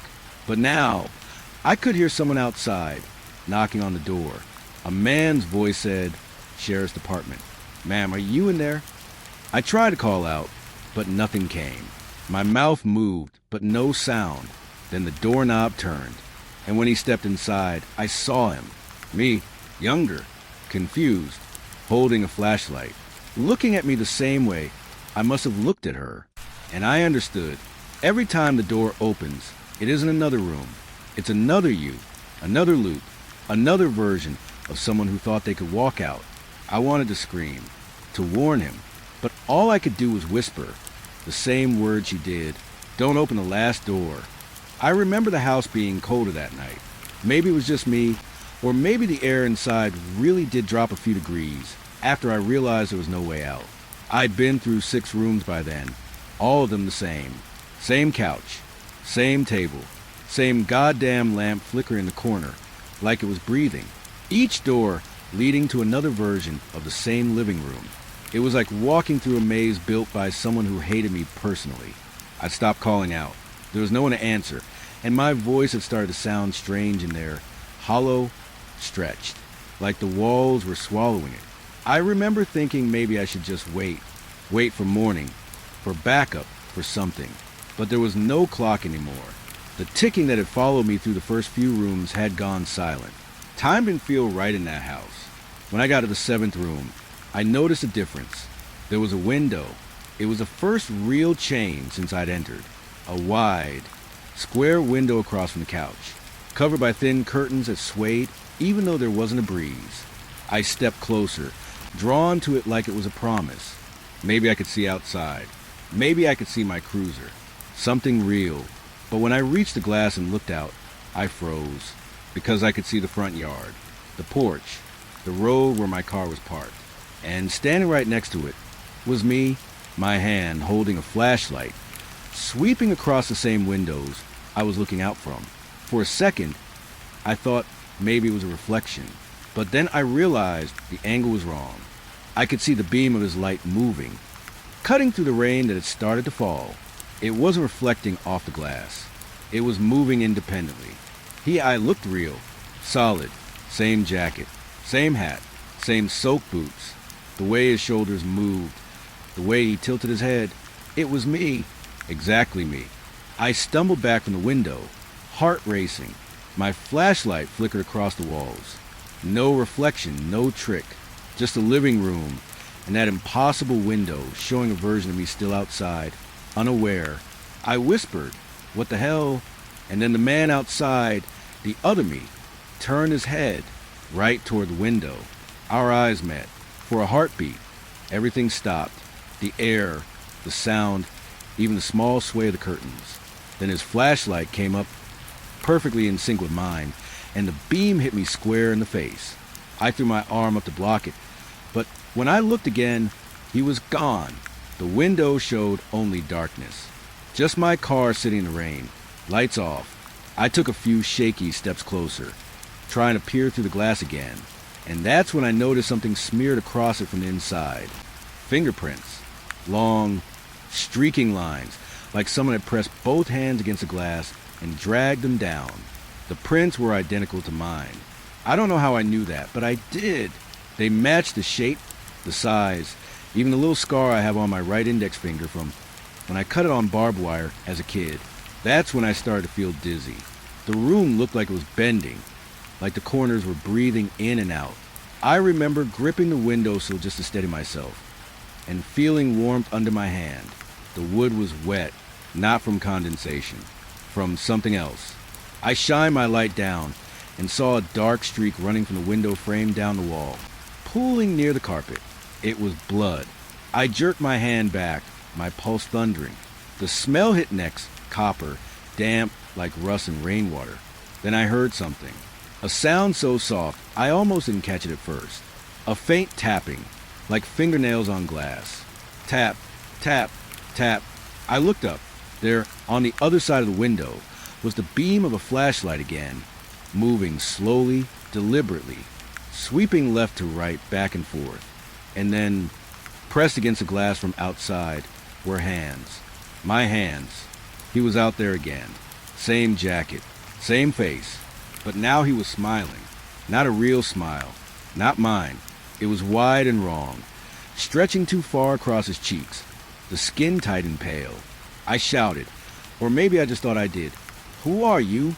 He mouthed something back. I couldn't hear it, but I could read my own lips. He said, "Let me in," and then he lifted his hand and knocked .3 slow knocks. Each one made the glass shake. I stumbled backward, almost tripping over the coffee table. The knocking grew louder, faster. The sound wasn't just from the window anymore. It was coming from every wall, like there were dozens of them outside, circling the house. I ran to the nearest door and threw it open, but it just led to another version of the same room. The window again, the same flickering lamp, but this time there were two of them outside, both of me, standing side by side, faces half lit by their flashlights, each one smiling, each one knocking in rhythm. Tap, tap, tap. Their beams swung through the darkness, crossing over one another until they met on the glass, and then both stopped, pointed directly at me. The light was so bright I had to look away. When I opened my eyes again, the window was empty, but the sound hadn't stopped. The knocking had turned into scratching, slow, deliberate, like something trying to carve its way in. I pressed my ear against the door, desperate for any sound that didn't belong to this place. Maybe a car or wind or even thunder, but all I could hear was whispering. It wasn't coming from outside. It was coming from behind me. I turned and saw my reflection again, in the window, but it wasn't copying me anymore. It was moving on its own. I watched as it lifted its flashlight, slowly, and pointed it at its own face. The beam revealed something moving under its skin, little twitches, like something alive beneath the flesh.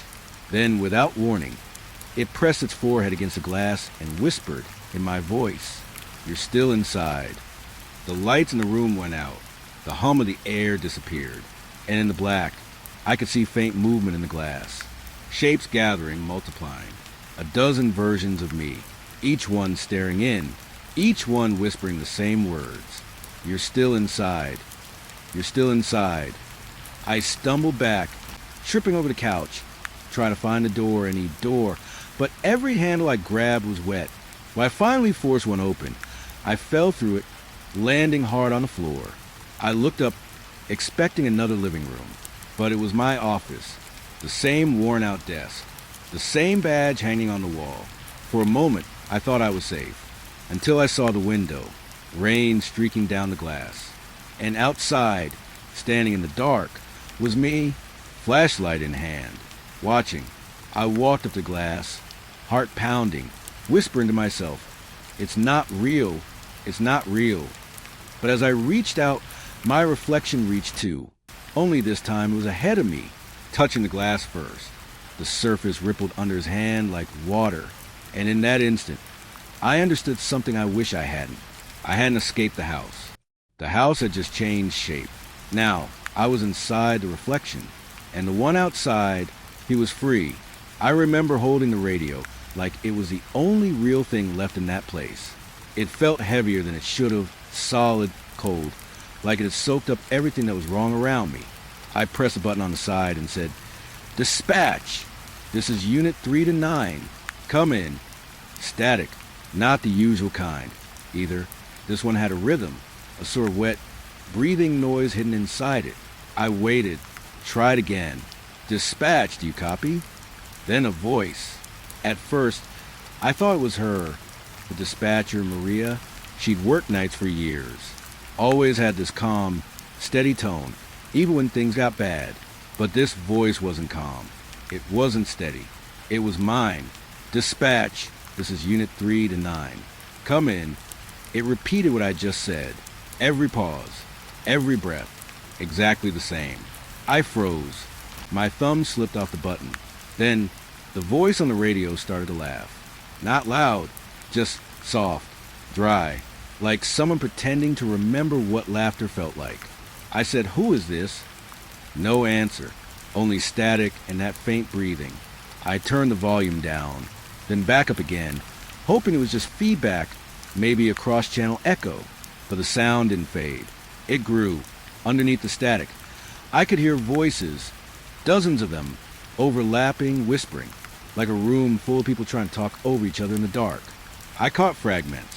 "Unit 9, you left them there. Stop calling." The voices faded, leaving behind a hiss that pulsed like a heartbeat. I said, "Dispatch, if you can hear me, I need assistance at." Before I could finish, the radio clicked and played a recording, my own voice again. "Dispatch, this is Unit 3 to 9. I found the boy. He's alive. He's scared, but he's alive." I felt my stomach drop.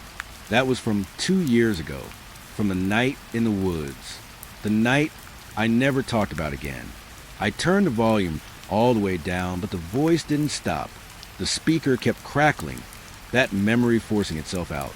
He's not saying much, just keeps asking where his dad went. Then static again.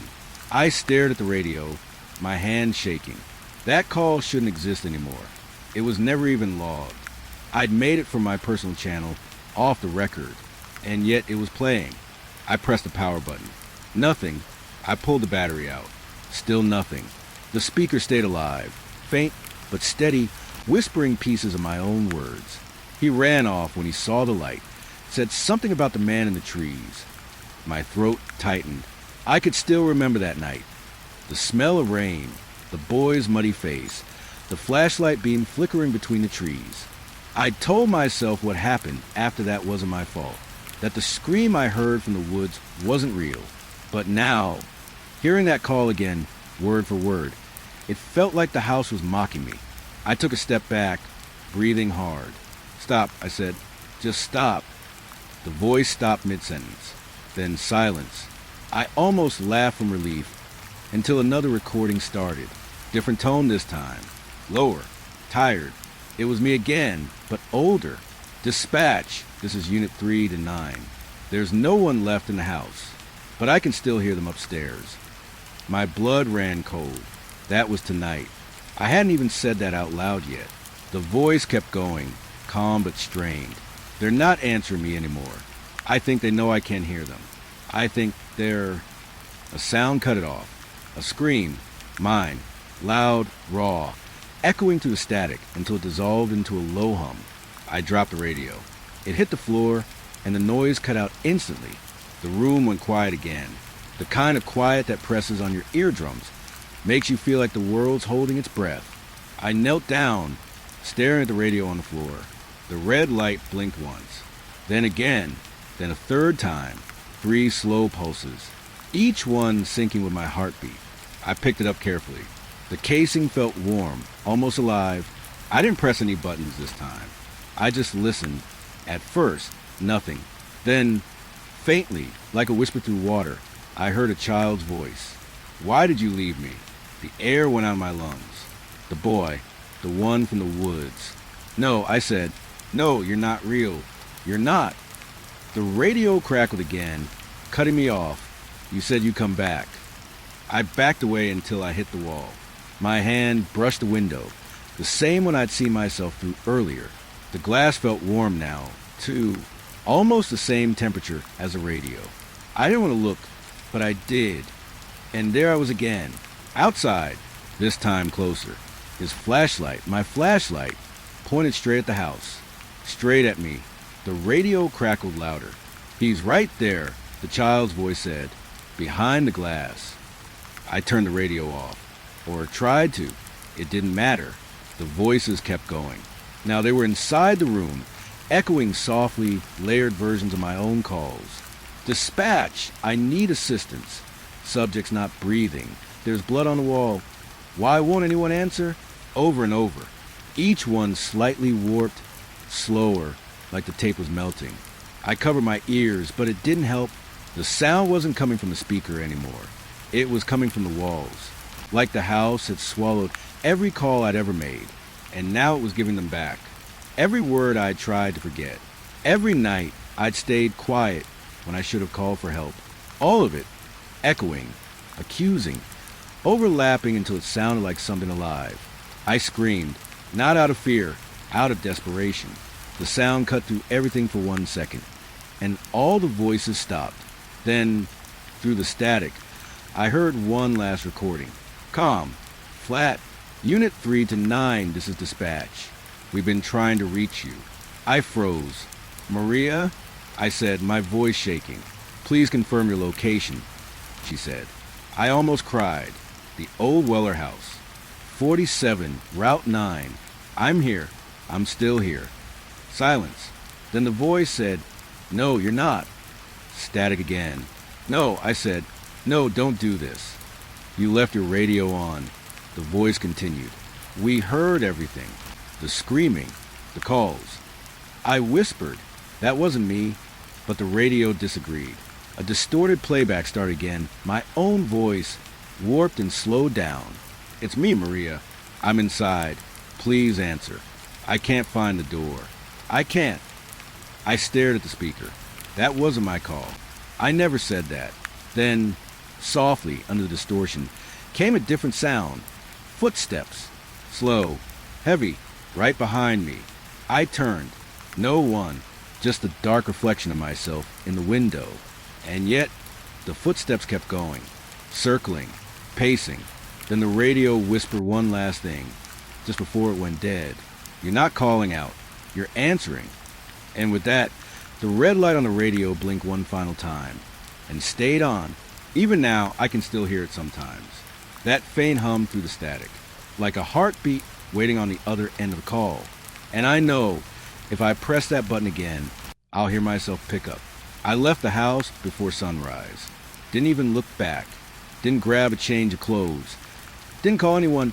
I just got in the cruiser and started driving. The radio was still hissing when I turned the key, but I didn't touch it. I couldn't. Not after what it said last night. Not after hearing my own voice come out of it like something alive. The road stretched out like a wet ribbon ahead of me, the headlights catching the mist. The rain hadn't stopped since I left that place. It hadn't even slowed down, just kept falling, steady, cold, endless. By the time I hit the county line, I felt like I'd been driving for hours. The wipers scraped across the windshield, the rubber squealing. The road signs passed by in flashes of white and green. Then I saw it, mile marker 7. It flickered past. I didn't think much of it. 7 miles in, sure. But after a while, I saw it again. Mile marker 7. Same dents in the post. Same faded paint. I slowed down, squinting through the rain. Maybe I missed one in between. Maybe I was just tired. But then it showed up again. Another 7. And another. I checked the clock on the dash. It said 4:37 a.m. same as it had 20 minutes ago. The car hummed. The rain hammered down harder, and I felt my stomach twist. I tried calling dispatch again, just static. I switched channels, even tried my personal one. Nothing but white noise, like the whole world had gone quiet except the storm. I told myself to stay calm, keep driving, find a turnoff. But every road looked the same, straight and narrow, lined with the same wet trees leaning over like they were watching me pass. And every sign I passed, Everyone said the same thing. Mile marker 7. I pulled over the third time I saw it. The engine idled low, and the rain hissed against the hood. I got out, grabbed a flashlight from the passenger seat, and walked up to the post. The number was hand-painted, not printed, painted. White paint, sloppily done, dripping down the metal. Someone had covered the real number underneath. That was the first time I realized how quiet everything was. The rain was still falling, but it didn't sound right. It didn't echo. It was like the sound had nowhere to go, like the air was absorbing it. I took a step back toward the car, but when I turned the light toward the road, there was again another sign just ahead, mile marker 7. And for a second, I could have sworn I saw someone standing beside it. Just a silhouette, still as stone. I called out, but my voice didn't carry far. The rain swallowed it whole. When I blinked, the figure was gone. I ran back to the cruiser and slammed the door shut, locking it without thinking. The engine sputtered once, then came back to life. I drove faster this time. Didn't care about the puddles or the sharp turns. I just wanted out, but the road didn't end. Every time I thought I recognized a curve or a hill, it shifted, like the land was rearranging itself around me. And the signs, God, the signs kept coming. Mile marker 7, mile marker 7, mile marker 7, over and over until it felt like they were closing in. At some point, the rain started sounding like whispers on the roof, tiny voices murmuring just beneath the rhythm. I turned the radio back on, hoping for anything familiar. Even that damn static. At first, that's all it was. Then a voice broke through. Unit 3 to 9. I froze. It was Maria, the dispatcher. Maria, it's me, I said. I'm on Route 9, I think. Something's wrong with the road. It keeps looping. She interrupted me. Her voice was flat, slow. You were supposed to stay at the house.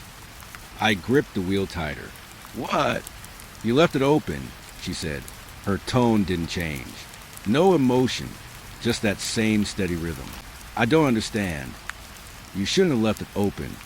The radio clicked off. The car filled with the sound of my breathing. Loud, uneven. I didn't even know what she meant. Left what open? The house? The door? The radio? I tried to think. But my head was buzzing again, that low hum I'd been hearing for days. It was faint at first, buried under the rain. But it started growing, crawling up through the car frame, through the seat, into my teeth. I looked down at the dash. The radio was still off, but the hum was coming through the speakers anyway. I turned up the volume knob, hoping it would somehow drown itself out. But the hum just grew louder, and underneath it, I heard my own voice, whispering. At first, I couldn't make out the words. Then I caught fragments. Turn around, he's waiting. Mile 7 never ends. I slammed my palm against the dash. Shut up. The hum cut off instantly. Silence again. I slowed down, trying to breathe, try to think. The headlights caught another green sign ahead. And for a second, I prayed it would be different. Mile marker 7. But this one was tilted, bent backward, like something had pushed it from the other side. I drove past it, but my eyes drifted to the side mirror. And I swear I saw the same sign again behind me. Upright, perfect, like it had never been bent at all. That's when I realized the rain wasn't falling anymore. It was hanging in the air. Each drop froze in mid-fall. Like time had stopped, I hit the brakes. The cruiser slid sideways, but everything outside stayed perfectly still. Even the windshield wipers froze mid-swipe. The hum started again, soft, deep, like it was coming from the sky itself. I sat there for what felt like forever, staring through the glass at that impossible rain. Then the headlights dimmed, and in the beams, I saw a movement. Something was walking down the road toward me. I couldn't make out its face. Couldn't even tell if it was a person. Just a tall, dark shape, slow, deliberate steps, moving through the frozen rain like it didn't belong to the same world. The hum got louder. I tried to put the car in reverse, but the gear stick wouldn't move. The shape kept coming. When it got close enough for the light to hit its face, I felt my chest lock up. It was me, my own uniform, soaked in rain. My own face, pale, still, eyes half open like a photograph. The other me stopped at the front of the car, tilting his head. Then he mouthed something I couldn't hear. I leaned forward, trembling. What? He pressed a finger to his lips. And in that instant, every radio, every speaker, every part of the car erupted with noise. All my past calls playing at once. The screaming, the static, the boy's voice, Maria's voice. Every word I'd ever said into that mic pouring out in a single deafening wave. I covered my ears, yelling. But even my own voice was buried under it. Then everything went black. No sound, no rain, just darkness. When I opened my eyes again, I was still in the car. The headlights were on.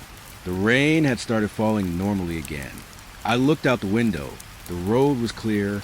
No sign of him. I checked the odometer. It hadn't moved. Still read 147,203 miles. Same as when I left. Then I looked out the windshield. And there it was again. Mile marker 7. I don't know how long I've been driving now. Hours. Days, maybe longer. The fuel gauge hasn't dropped. The sky never changes. And every time I pass another sign, I see him standing a little closer. Sometimes beside the road. Sometimes in the mirror. Sometimes right behind the glass. I tried turning around once, but the road just bent back into itself. No matter which direction I go, I always end up here. Mile marker 7. It's all there is now. Just rain, the hum, and me. It started with the fog. The kind that doesn't roll in. It arrives. Thick, low, heavy, like it is weight. That morning, the valley was supposed to be dry. Always had been. I'd been driving those back roads for 20 years, and Stillwater Hollow hadn't lived up to its name in at least half that time. There hadn't been a pond, a stream, or even a puddle worth mentioning since the drought started. But people were calling it in. A lake, some said. Others called it a mirror. I didn't plan to go, but when the third call came through from a man whose voice trembled just in describing it, I figured I should check. The road to Stillwater is narrow and cracked, more dust than pavement. The fog grew thicker the closer I got, like the world itself was holding its breath. At first, I thought my eyes were playing tricks. The valley below shimmered, and then there was a pond, perfectly round, smooth as glass, so still that even the fog didn't dare touch its surface. I parked by the fence line and stepped out. The air smelled wrong, damp, metallic. Every sound seemed distant, like I was standing in a church full of water. I took a few steps toward the edge. My boots sank into soft mud that hadn't existed yesterday, and that's when I saw them. Footprints, bare feet, small ones, leading right into the water. I followed the trail until they disappeared beneath the surface. The radio on my belt hissed, sudden and sharp.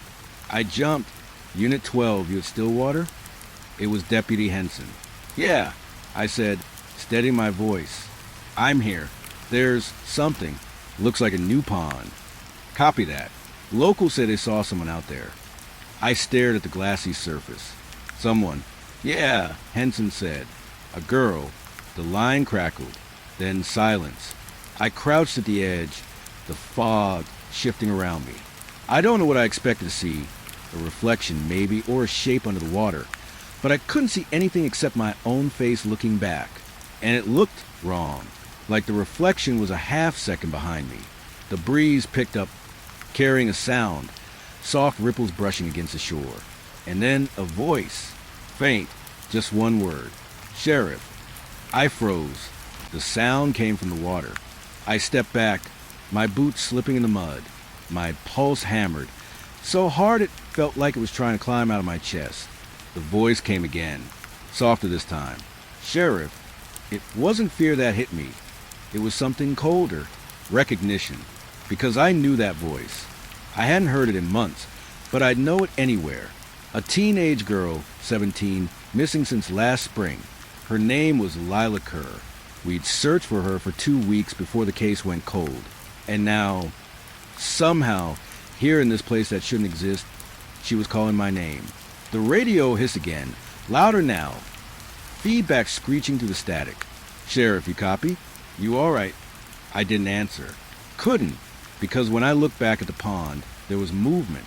The water, perfectly still a moment ago, began to ripple outward, as if something beneath the surface was pushing up, just below the glassy surface. Pale skin, a hand, then a shoulder, then a face. Her face, eyes open, staring up through the water. I stumbled backward, nearly falling. She didn't move, didn't blink, just hovered there, suspended beneath the surface like she was waiting for permission to breathe. Her mouth opened slightly, and a stream of bubbles rose to the surface. They didn't break when they reached the air. They just stayed there, trembling like glass beads. I don't remember getting back to the cruiser, only the sound of the door slamming, my breathing ragged, the fog closing around me like a curtain. And when I looked out the window one last time, the pond was gone, just dry earth again, cracked and brown. But when I stepped out to look, there was mud on my boots, and in the dust, a single wet footprint beside mine. I didn't sleep that night.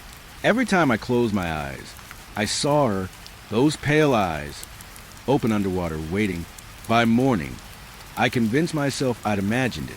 Maybe it was a fog or fatigue or guilt, because God knows I carried enough of that from her case. Still, I had to check. When I drove back out to Stillwater, the fog was gone.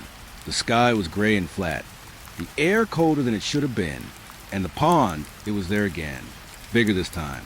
A slow pulse rippled across the surface, though the air was still. I stood at the fence line for a long time before stepping closer. The water had a strange shine to it, like oil. That's when I saw her, Lila, standing waist deep in the pond. Not floating, standing, her body perfectly upright, arms at her sides, hair spread around her like dark ribbons. Her head turned slightly toward me, eyes open, and though her lips didn't move, I heard her voice.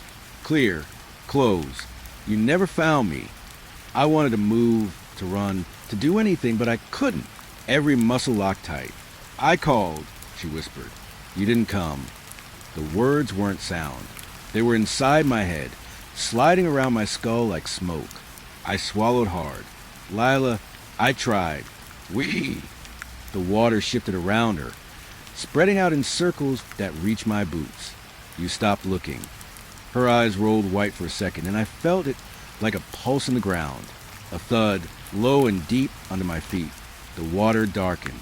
My flashlight flickered, even though it wasn't dark yet. And behind her, shapes began to rise from the water. Not people. Reflections. Copies of her, faint and colorless, floating upright too. Dozens of them, crowding the pond. I stumbled backward, but they stayed perfectly still, eyes fixed on me. One of them spoke, not with mouth, but through the radio clipped to my belt. You left her there. The sound distorted, deep and warped, but it was her voice. Every single one of them, every reflection, mouthing the same words in sync. You left her there. I tore the radio off and threw it, but even as it hit the mud, it kept talking. You left. I fired a round into the water. Stupid. Reflex. The sound cracked through the valley, echoing off nothing. When the echo died, they were gone. Just water again. Still calm, silent. I waited a long time before walking back to the cruiser. As I opened the door, something on the seat caught my eye. A necklace. Thin silver chain. Small charm in the shape of a bird. Lila's. I knew it because I'd seen it before. Her mother had given it to me during the search. Said if I ever found it, I'd found her. But it wasn't wet. It was warm. And when I picked it up, I swore I heard her voice again. Don't go home. I didn't listen. I went home. The rain started around midnight. Light at first, then steady. I sat in the dark, turning the necklace over my hands, listening to drops tapping against the window. There was mud under my nails. Still water mud. I tried to wash it off, but no matter how long I scrubbed, the smell stayed, like wet metal. Around 2 a.m., the power flickered. Then the radio in the kitchen crackled on. No broadcast, just static, and under it, something faint, splashing. I turned the volume up, heart pounding. The splashing grew louder. Then came the breathing, slow, wet. I unplugged the radio, but it kept playing. Then the phone rang. I hesitated before answering. "Sheriff," the voice said. It was Lila again. "You saw me." My throat went dry. "Where are you?" "I'm gone," she said. "But you brought it back." The line went dead. I stood there for a while, staring at the receiver in my hand, listening to the rain thicken against the roof. When I looked down, water was seeping from under the back door. I opened it, flashlight in hand. The backyard was gone. In its place, a pond, still water, right up to the porch steps. The beam of my flashlight rippled across the surface, and something reflected back. Her face. She was closer this time, almost touching distance. "Please," I said, "what do you want from me?"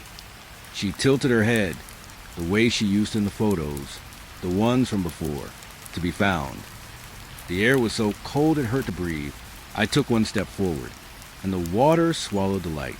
When I blinked again, she was gone. The pond was still. Then, slowly, it began to drain, like someone had pulled a plug beneath the earth. By sunrise, it was gone. Just dirt, mud tracks across the grass, leading toward the front of the house. I followed them, heart hammering, until they stopped at the door of my office. The door was open. Inside, the floor was soaked, footprints trailing across the tile. Small, bare, they led to my desk and stopped right in front of my chair. And there, on the desk, sat the silver bird necklace, coiled neatly, still warm. The phone rang again. When I picked it up, I didn't say anything. Neither did the voice on the other end. Just quiet breathing. Then, softly, "You found me."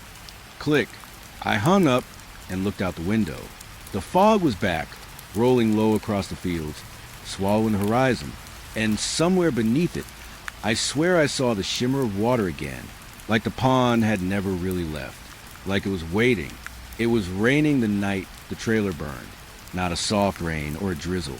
It was thick, heavy, the kind that presses down on your shoulders and seeps through every layer of clothing you think will protect you.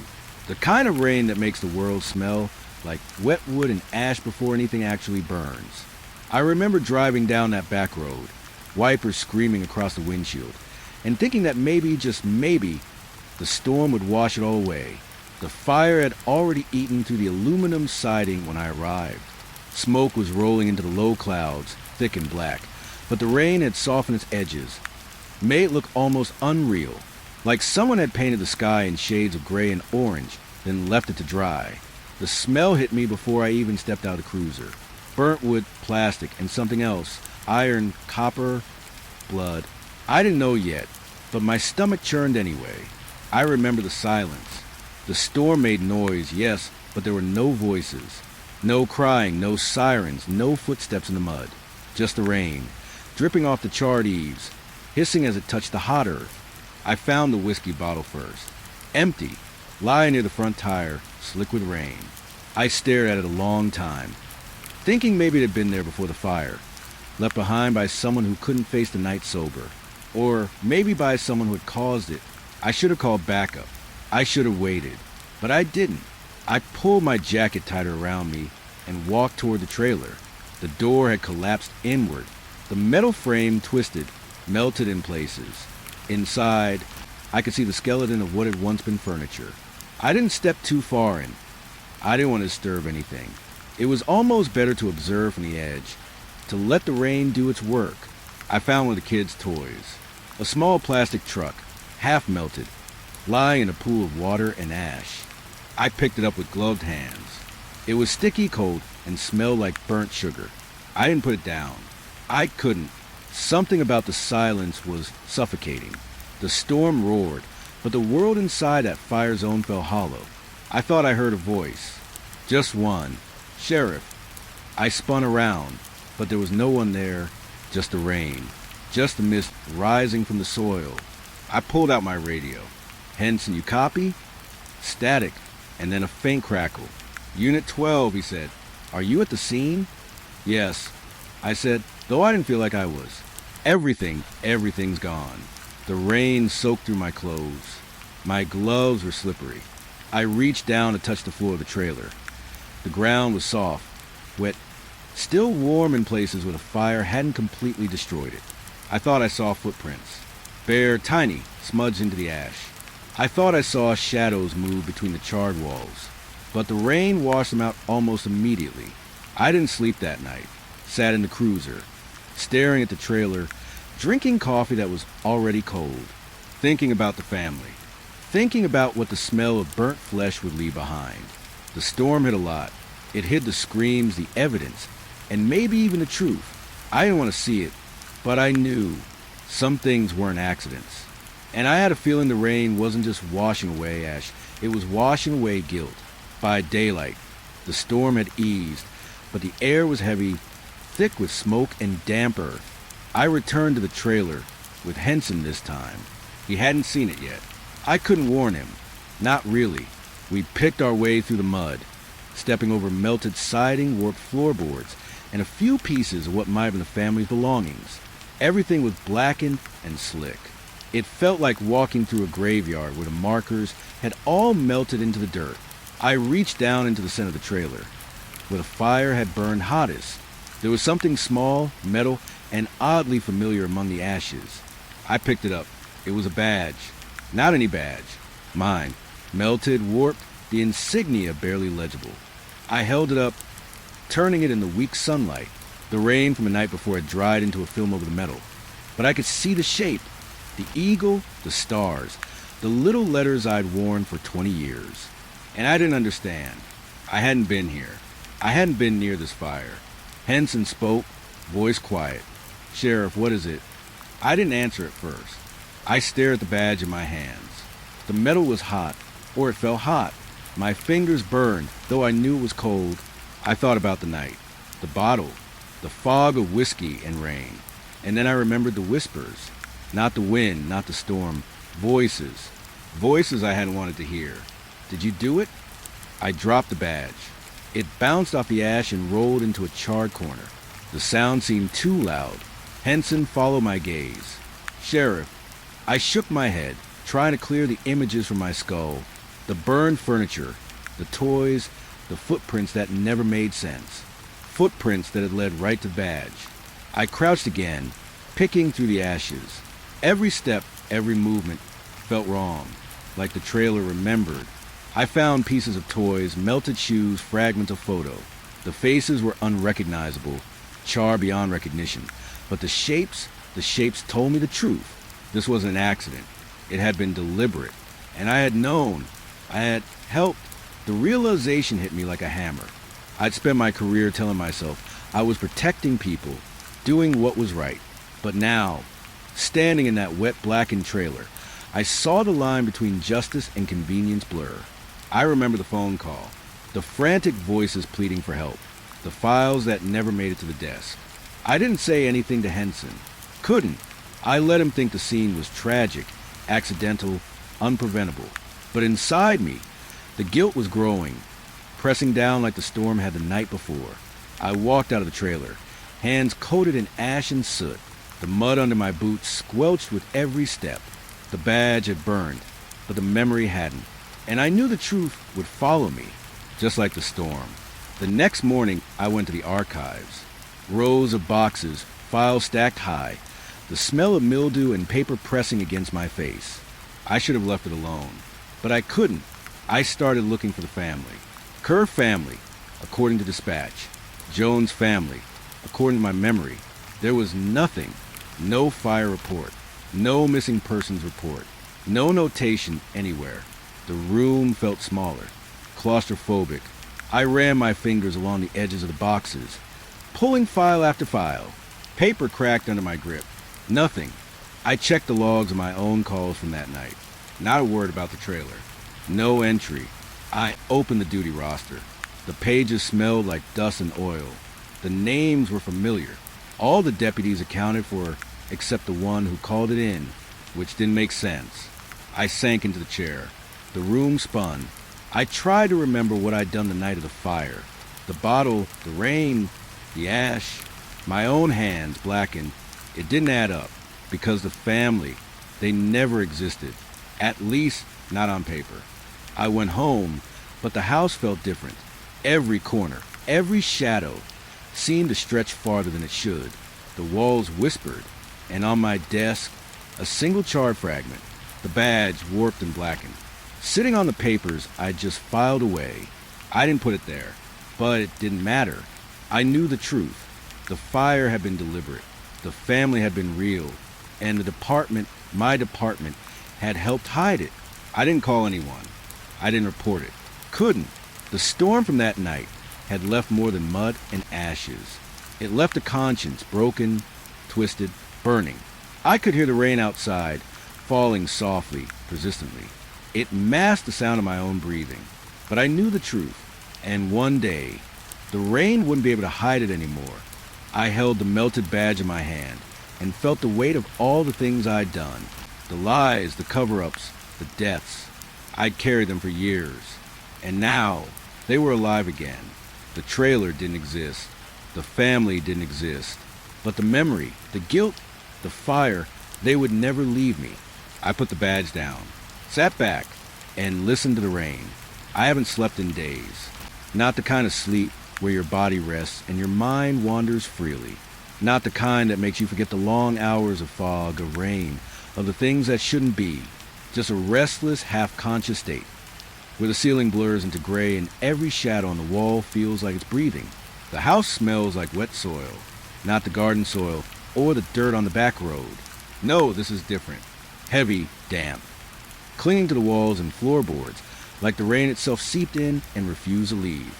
Every breath tastes faintly of mud, of roots pressed into dark earth, and I can't shake it. The smell follows me from room to room, in the kitchen where my coffee has gone cold, into the bedroom where the sheets are still stiff from last night's attempt at sleep. I glance at the clock. 4:47 in the morning. Too early to be awake, too late to do anything useful. The rain is still falling outside, soft but insistent, drumming against the roof, pulling the cracks along the window. I can't stop listening to it. It's hypnotic, almost comforting, and yet every drop seems to echo against the walls of my mind.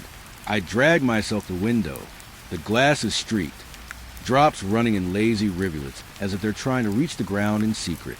Out there, the world is gray and washed in mist. The trees sway with the wind, wet leaves glinting like shards of glass. I should feel calmer seeing it, seeing the rain doing what it does best, washing, erasing, but I don't. I feel trapped in it, pressed down by it, like the sky is pressing all the weight of the storm into soil, and somehow, into me, my body aches. Every muscle feels raw, stretched too tight, tired beyond repair. I rub at my temples and taste the copper tang of old stress in my mouth. I keep thinking about the last few nights, walking roads slick with rain, chasing shadows that might have been real, might have been figments of a mind too tired to tell the difference. And I think about the voices. They whisper in the back of my head when the storm is quiet enough to hear.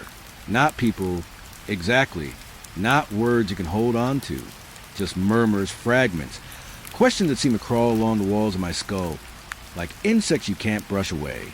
Did you see it? Did you follow it? Did you listen? I can hear them now, just beneath the patter of rain. They rise and fall, sometimes clear enough to almost recognize as something I've heard before. Or maybe that's just memory bending, filling in the gaps. Either way, it's exhausting. I pour a cup of coffee, black, as bitter as the way the night has tasted. I sip slowly, listening to the rain drum across the roof. It's relentless. Every drop feels like it's marking time, counting out the minutes I've wasted, counting out the hours I haven't slept. My eyes sting, blinking against the ache, and I realize the room is darker than it should be for this hour. The clouds press so low and thick they swallow the weak light of dawn. I sit at the kitchen table, letting the mug warm my hands, letting the steam rise and blur my vision. I think about the last call I took, a tip about a house at the edge of town, boarded windows, silence thicker than the fog, and the feeling that there was something in there that shouldn't have been, something that waited for me, that followed me home. My chest tightens remembering it. I don't know why I still answer those calls. Maybe because I think I have to.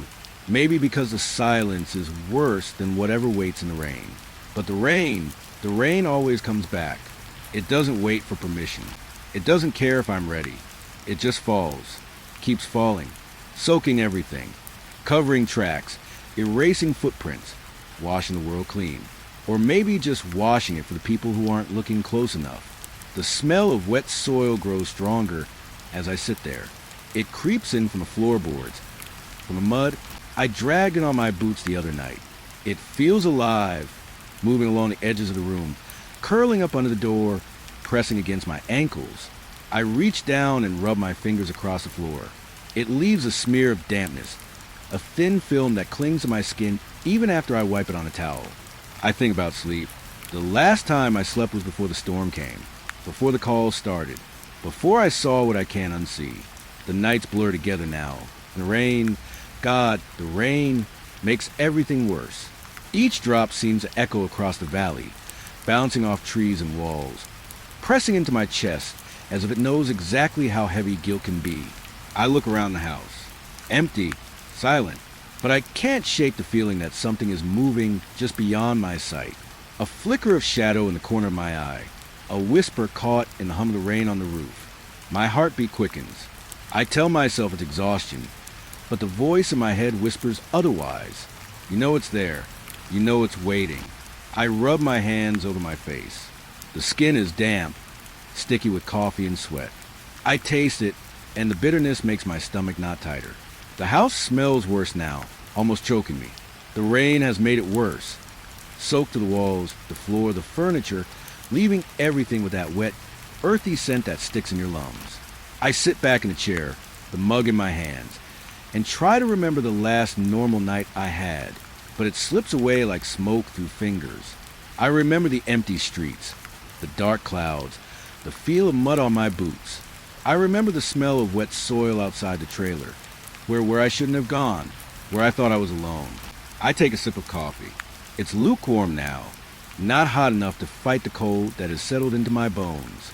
I stare at the rain outside, counting the drops on the window pane, listening to them fall, each one a little drumbeat marking out the moments I can't take back. And I realize I've been waiting for the rain to stop, waiting for the storm to end, waiting for sleep to come. But it never does, because the rain, it keeps falling, and I can't escape it.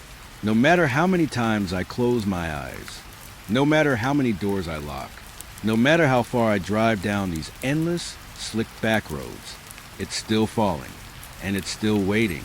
I finish the coffee, set the mug on the table, and look around the house one more time. It's quiet, too quiet. The smell of wet soil is strong now, almost overpowering. And I know tonight it will seep into my dreams, because the rain keeps falling. And so, do the memories. The night isn't over. It isn't over, and I am wide awake. I couldn't stay in the kitchen any longer. The rain kept falling, steady, like it had a purpose beyond just wetting the earth. It pressed against the windows, rattled the old glass, and I felt it in my chest and my bones, like it was settling inside me. I needed something tangible, something I could touch, something I could understand. That's when I noticed the floorboards. They'd been warped from the moisture, darkened where the storm had seeped under the walls. I'd never paid much attention before. Old house, old boards, but tonight, something felt wrong, uneven, like they were hiding something. I traced my fingers along the seams, and that's when I heard it, a soft whisper. At first, I thought it was the rain or the wind sneaking in through the cracks. But then I heard it again. Names. My name. Sheriff. My heart thumped hard, and my hands went cold. I told myself it was just fatigue, the long hours without sleep, the storm pressing in from every side. But the voice, it was there, beneath the floor, low, rhythmic, as if it had been waiting for me. I pulled a crowbar from the garage. My boots sank into the wet rug as I knelt, prying at the boards. They were stubborn, swollen with rain, but I worked slowly, carefully, listening to the voice grow louder with each movement. It wasn't words I could understand yet, just fragments, like pieces of conversations buried years ago. Finally, a section lifted, a thin plank, splintered, groaning under my weight. I froze. The whispering stopped. The silence was worse than the storm outside, pressing it on me from all sides. I peered into the hole. Darkness stared back at me. I shone my flashlight down and froze. Bones. small, delicate bones, scattered beneath the boards like they'd been tossed there in a hurry, and tangled among them radios, old, broken, some melted, some with cords still intact. Each one looked like it had been used until it gave up, and then abandoned. I swallowed hard. My stomach knotted, and for a moment I couldn't move. The rain outside drummed like a heartbeat in my ears, the room spinning slowly, the air thick with the smell of wet earth, metal, and something older, something faintly sweet like decay. I crouched closer, shining the light across the pile. The bones weren't large. Animal bones, maybe, at first glance. But there were fragments, small human bones too. A finger, a wrist, bits of the jaw. I swallowed again, tasting copper. I wanted to vomit, but my body refused. I was frozen, glued to the spot by something heavier than fear. And then I heard it again. The whispering. Closer now. Clearer. Not names. Not words. Just voices. Layers of them. Overlapping. Soft, low, fractured, like echoes trapped beneath stone. And in the center, one voice, mine. Sheriff. I staggered back, nearly toppling over. My hand pressed against my mouth. My pulse thundered in my ears. I couldn't make sense of it. How could it be me? How could it be my voice buried on the floorboards of my own house, in these broken radios, among bones that shouldn't be here? I forced myself to calm down. I needed to think. I needed to see. I reached in and picked up one of the radios. Heavy, warm from some residual electricity, or I don't know what. It hummed faintly. I pressed it to my ear. Static at first, then me, my own voice, whispering a sentence I didn't remember saying. A sentence I couldn't understand, but it was mine. I dropped it. My hands shook. I couldn't trust myself. Not my eyes, not my ears, not even my memory. I knelt again, moving through the pile slowly. The bones! The radios, they formed a pattern, not random, something deliberate. And beneath them, the floorboard sagged, as if something heavy had rested there for years. Something that had been waiting for me. I pulled another board loose. Underneath, a small cavity. The whispers rose like a tide, pressing against my skull. I reached inside, wincing. My fingers brushed something cold and slick. Another bone. Small, delicate. Human. A child's, I realized. Or at least it had been a child. I gagged. The voice whispered again. Sheriff. Closer now. Clear. Insistent. Not coming from the radio this time. Not even from under the floorboards, but from inside me. Inside my head.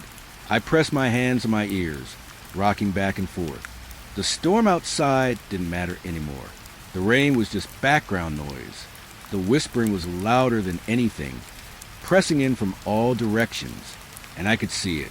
Not a person, not a figure, just movement.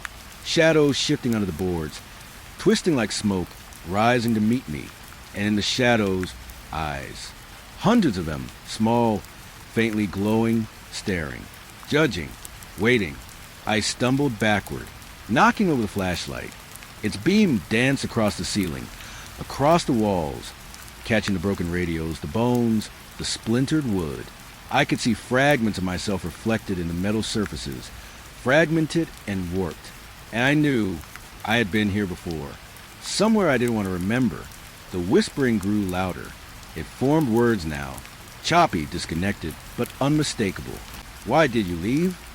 I pressed my face to my knees, breathing ragged, tasting blood from a cut lip I didn't remember getting. The voices layered over each other, building like a chorus of regrets. Names of people I'd failed, people who had vanished, people I hadn't even known I'd lost.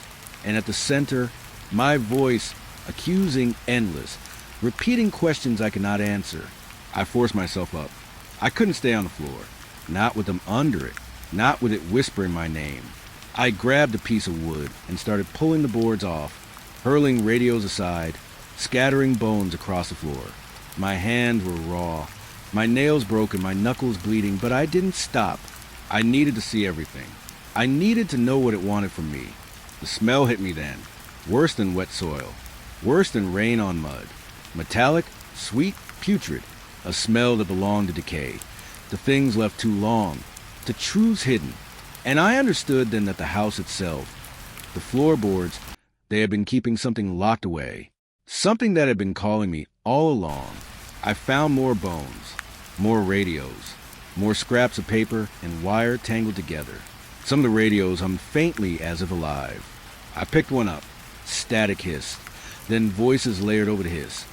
Snatches of conversations I'd never heard, but somehow remembered. Screams I didn't remember hearing. Pleas I didn't remember answering. And then again, my voice whispered my own name. I sank to the floor, my back against the wall. The rain outside had quieted. The storm was gone. But inside, the whispers were deafening. I could see their shapes now, faint in the gaps between floorboards, slinking under the house, writhing in shadows. And they were waiting for me to admit it, waiting for me to remember. I don't know how long I stayed there, pressed against the wall, listening, trembling, time blurred. I thought of sleep again, but it wouldn't come. The whispers wouldn't let me. I finally understood. It wasn't about what I found beneath the floorboards. It was about what had been buried in me all along. The guilt, the failures, the calls I never answered, the people I couldn't save, the mistakes I couldn't fix. The floorboard and the bones and the radios, they were just mirrors. I pulled one last board loose, letting it clatter to the floor. Nothing new under it, just darkness, just silence, or maybe the silence of something waiting. I pressed my hands to my face. The voices had quieted, but they hadn't gone. They had merely shifted, curling around my skull like smoke, whispering, patient, waiting. I knew they would follow me tonight, tomorrow, until I could find what they wanted, until I admitted it, until I remembered. And the rain would keep falling, washing over the house, washing over me, hiding everything beneath its cold, unending weight. I looked at the pile on the floor, the broken radios, the bones, the splintered wood, the evidence of something I wasn't ready to name. And I knew I would return. I had to, because the voices on the floor, they would never stop. They would never leave. And I was listening. I stopped sleeping altogether after that night. Every time I closed my eyes, I could hear them, the whispers from under the floorboards, still crawling around in my head like static. I thought maybe I was losing my mind. Maybe I already had. But I had to know if what I heard was real. So I did what I always do when I can't trust my memory. I recorded myself. I've got this old tape recorder from back when the department used analog for interviews. Heavy thing, real buttons, real sound. I used to like how honest it was. No editing, no filters, just truth. I set it on the kitchen table that morning. The rain hadn't stopped, but it softened to a drizzle. The house smelled like damp wood and stale coffee. My hands shook a little as I hit the red button. Click. I started talking. My voice was rough, tired. I talked about the noise under the floorboards, about the bones, about the radios, about how I thought I heard myself speaking when I hadn't said a word. It helped for a moment, saying it out loud, making it real. When I finished, I stopped the tape and rewound it.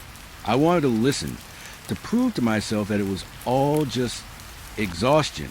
But the sound that came out wasn't what I recorded. At first, it was me, yeah, my voice, same tone, same word, but the pacing was off, slower, like I'd taken long pauses that I didn't remember. And underneath, there was a faint hiss, almost like breathing. I frowned and turned the volume up. Then it changed. Halfway through the tape, my voice started saying things I hadn't said. Not memories, not dreams. My thoughts, exact ones. I should have gone back to the fire, it said. And I froze, because that was a thought sitting right there in my head. Not a second before the voice spoke it. I hadn't said it. I hadn't even moved my lips. But the tape had. I rewound again. My fingers were trembling. Played it back. Same thing. My thoughts, my private, wordless thoughts, were already on the tape before I had them. I shut it off. My breathing was sharp, uneven. I looked around the room, half expecting someone to be there, hiding behind the counter, laughing at me. But there was nothing, just the hum of the fridge and the slow drip of rainwater leaking through the ceiling. I should have stopped there, but I didn't. I made another tape, just to test it. This time, I didn't talk. I just sat there in silence, watching the recorder. I wanted to catch it in the act. Whatever it was, I stared at that red light for maybe 5 minutes, then hit stop, rewound, and when I pressed play, it spoke immediately. My voice again, whispering this time. "She's under the house," it said. "You left her there." My throat went dry. I couldn't breathe. "She's under the house." It repeated, softer now, almost tender. I turned it off, heart pounding so hard I could hear in my ears.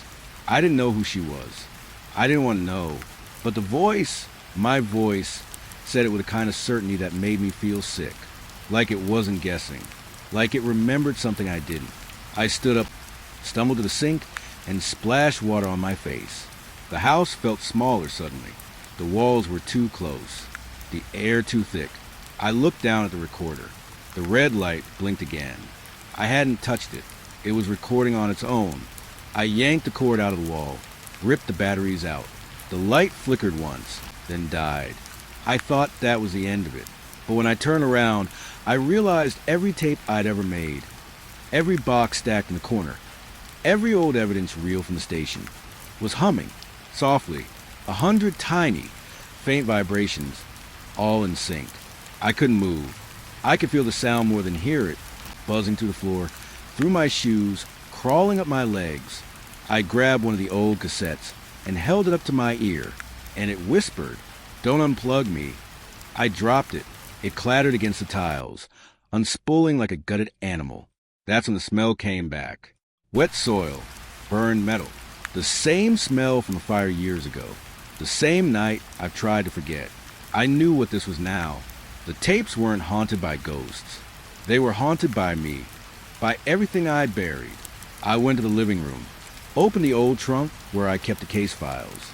There was one folder I never opened, the one labeled Stillwater Trailer Fire. The paper was damp, edges curling from age. I flipped through photos, burned walls, melted furniture, blackened earth. 3 victims, unidentified, but I knew their faces. Even under the ash, I knew them. I closed the file and leaned back against the wall, shaking, and then, from the other room, the tape recorder clicked. It had no power, no batteries, but I heard it turn on. And then my voice. "I know what you did," it said. I stumbled backward, knocking over the lamp. The tape played on, steady calm. "You stood there and watched it burn," it said. "You said it was too late. But it wasn't, was it?" I grabbed the recorder and threw it against the wall. It shattered, plastic and metal scattering across the floor. But even then, even broken, the sound didn't stop. The pieces kept whispering, some louder, some quieter. All me. I had to. I said out loud, my voice cracking. "You don't understand." I had to. The whispers grew harsher, overlapping now, like a storm in my head. I had to. I shouted, and then silence. For a moment, I thought it was over. The air went still. The rain paused, almost like the world was holding its breath. Then one last voice, soft, clear, not mine. "Then why did you hide it?" The words came from behind me. I turned slowly. There was nothing there, just the open floorboards, the dark gap beneath the house. But the sound, it was coming from a hole. From deep below, something shifted in the darkness. Not movement exactly, just a sense of presence, like something listening. I couldn't go near it. Not again. I backed away, into the kitchen, toward the door. I had to get out, get to the car, drive until the rain stopped. But as I reached the knob, I heard it, the sound of another tape clicking into place. And then my voice right behind my ear. "You won't get far, Sheriff." I froze. My hands went numb. The voice was so close I could feel the breath of it against my skin. I turned, but there was no one there. Just the sound of rain, just the hiss of the tape deck winding itself down. I stared at the broken recorder on the floor. Its reels had stopped spinning, but the tape inside still moved, pulling itself, inch by inch, like something alive. I whispered to no one, "What do you want from me?" And the tape answered, even without power, even without a voice. The words weren't sound. They were thought. Confess. The red light blinked once. And then it spoke, soft, calm, and final. This isn't your voice anymore. I didn't want to listen to it. Not really. Not after the last tape. But I had to. There's a part of me that always thinks I can understand what's happening if I just pay attention. If I just sit still and listen long enough. Maybe then it would make sense. Maybe then I wouldn't feel like the walls of the house were pressing in, like the floorboards beneath me were breathing. I clicked the tape into the recorder. The red light flickered on, humming faintly. My fingers hovered over the buttons, shaking. I didn't know if I was listening to something that was there, or something that was inside me. The tape started, slow, static at first. Then my voice, or what sounded like my voice. Tired, rasping, broken. I can't. It stopped. Not a glitch. Not a pause. Just nothing. And then the rain. Soft at first. A drizzle tapping against windows, against the roof, against my skin. And beneath it, the breathing. Shallow, ragged, like someone running a hand over a pillow just out of reach. I held my breath, my pulse thundering so loud I thought it would burst my chest. The tape clicked again, as if moving on by itself. My voice returned. I thought I could fix it, but... And then it cut off mid-sentence. I leaned closer, straining. The rain outside had a rhythm now. Steady, patient, almost coaxing. The breathing stayed. Slow, steady, persistent. Not mine. Or maybe it was... I couldn't tell anymore. I stood, pacing the room. My eyes darted across the shadows. The floorboards where I'd found the radios and the bones still gnawed at the back of my mind. My hands itched, trembling from adrenaline and fear, and something else to dread I couldn't name. I tried to remember the night the tapes began. All of them. Every word, every whisper, every lie I had buried. The fire, the children, the family I had watched die. Or at least, the versions I remembered. I shook my head, trying to clear it, but the rain and the breathing were all I could hear. It was impossible to distinguish them now. My voice, the recordings, the ghosts, whatever they were, all tangled together. Memories I hadn't meant to recall, thoughts I hadn't spoken, screams I hadn't heard but somehow had. I sat back down, pressing the tape recorder to my knee, staring at it like it had answers, like it held the truth I'd been avoiding for years. Then the tape moved again. No sound this time, just a slow click, the hiss of a spool turning, and the rain, and the breathing. I realized then that this was it. That whatever had begun with the whispers under floorboards, the radios, the tapes, it was never going to end with words. The voice on the tape, the voices in my head, they weren't messages anymore. They were presence. They were attention. They were something that had claimed the space I called home, the space I called my life. And I had nowhere to hide. I tried to speak, to call it out, but my throat wouldn't cooperate. My words caught like stones, heavy, sharp. My lips moved, but no sound came. Just the breathing, just the rain. And then, as if it had been waiting for me to stop struggling, the tape hissed again. A faint sound, almost imperceptible, like someone tapping their fingernails along glass. A rhythm I recognized without knowing why. My pulse synced with it. I could feel in my chest a slow, dragging heartbeat, calling me, pulling me. I realized I had been listening for the wrong thing. Not the words, not the memories, not even the confessions. The sound beneath it all, the rain, the breathing, the faint tapping, was what mattered. The spaces between the sentences. The silence where I expected understanding, but found only presence. The awareness that something was always watching, always waiting, and had been long before I walked into this house, long before I thought I had control. I pressed my face to my knees again, curling in on myself, trying to feel small, trying to make myself less noticeable. But I could feel in the air, around me, in me, my chest rising, my pulse thundering, my eyes wide in the dim light of the kitchen. The tape clicked one final time. My voice started again, quieter this time, fragile, almost pleading. I don't. It stopped, and the rain and the breathing took over. The air shifted, Heavy now, thick. It smelled of wet soil metal decay. The floor beneath me sagged slightly, like it had weight I couldn't see. The house groaned softly, in sympathy or in warning. I could feel it all pressing down. The tapes, the voices, the bones, my guilt, my failures. It didn't matter that the tape had ended mid-sentence. It didn't matter that my words were unfinished. They weren't for me anymore. They were for whatever had been here all along. Whatever had always been here. Lie in wait beneath the floorboards and the walls, in the static. I don't know how long I stayed like that, kneeling, paralyzed, listening to nothing but the rain and the breathing. Time stretched and bent. The air didn't change. The storm didn't abate. And the voices, they didn't return. They didn't need to, because the presence was enough. I could feel it breathing with me, inside me, around me, beneath me. I wanted to run, but the doors felt farther than they should. The walls seemed taller, the shadows deeper. I realized then that this wasn't about getting out. Not anymore. This was about endurance, witnessing, listening, being present for whatever had waited so long to meet me here. In this house, in this city, in myself. The rain fell steadily. Soft, calm, unending. The breathing, steady now. Synchronized with the drops. A rhythm I would never forget. My ears still ringing, my skin prickling. I pressed my forehead against the counter, closed my eyes, and tried to imagine that I was anywhere else. But I wasn't.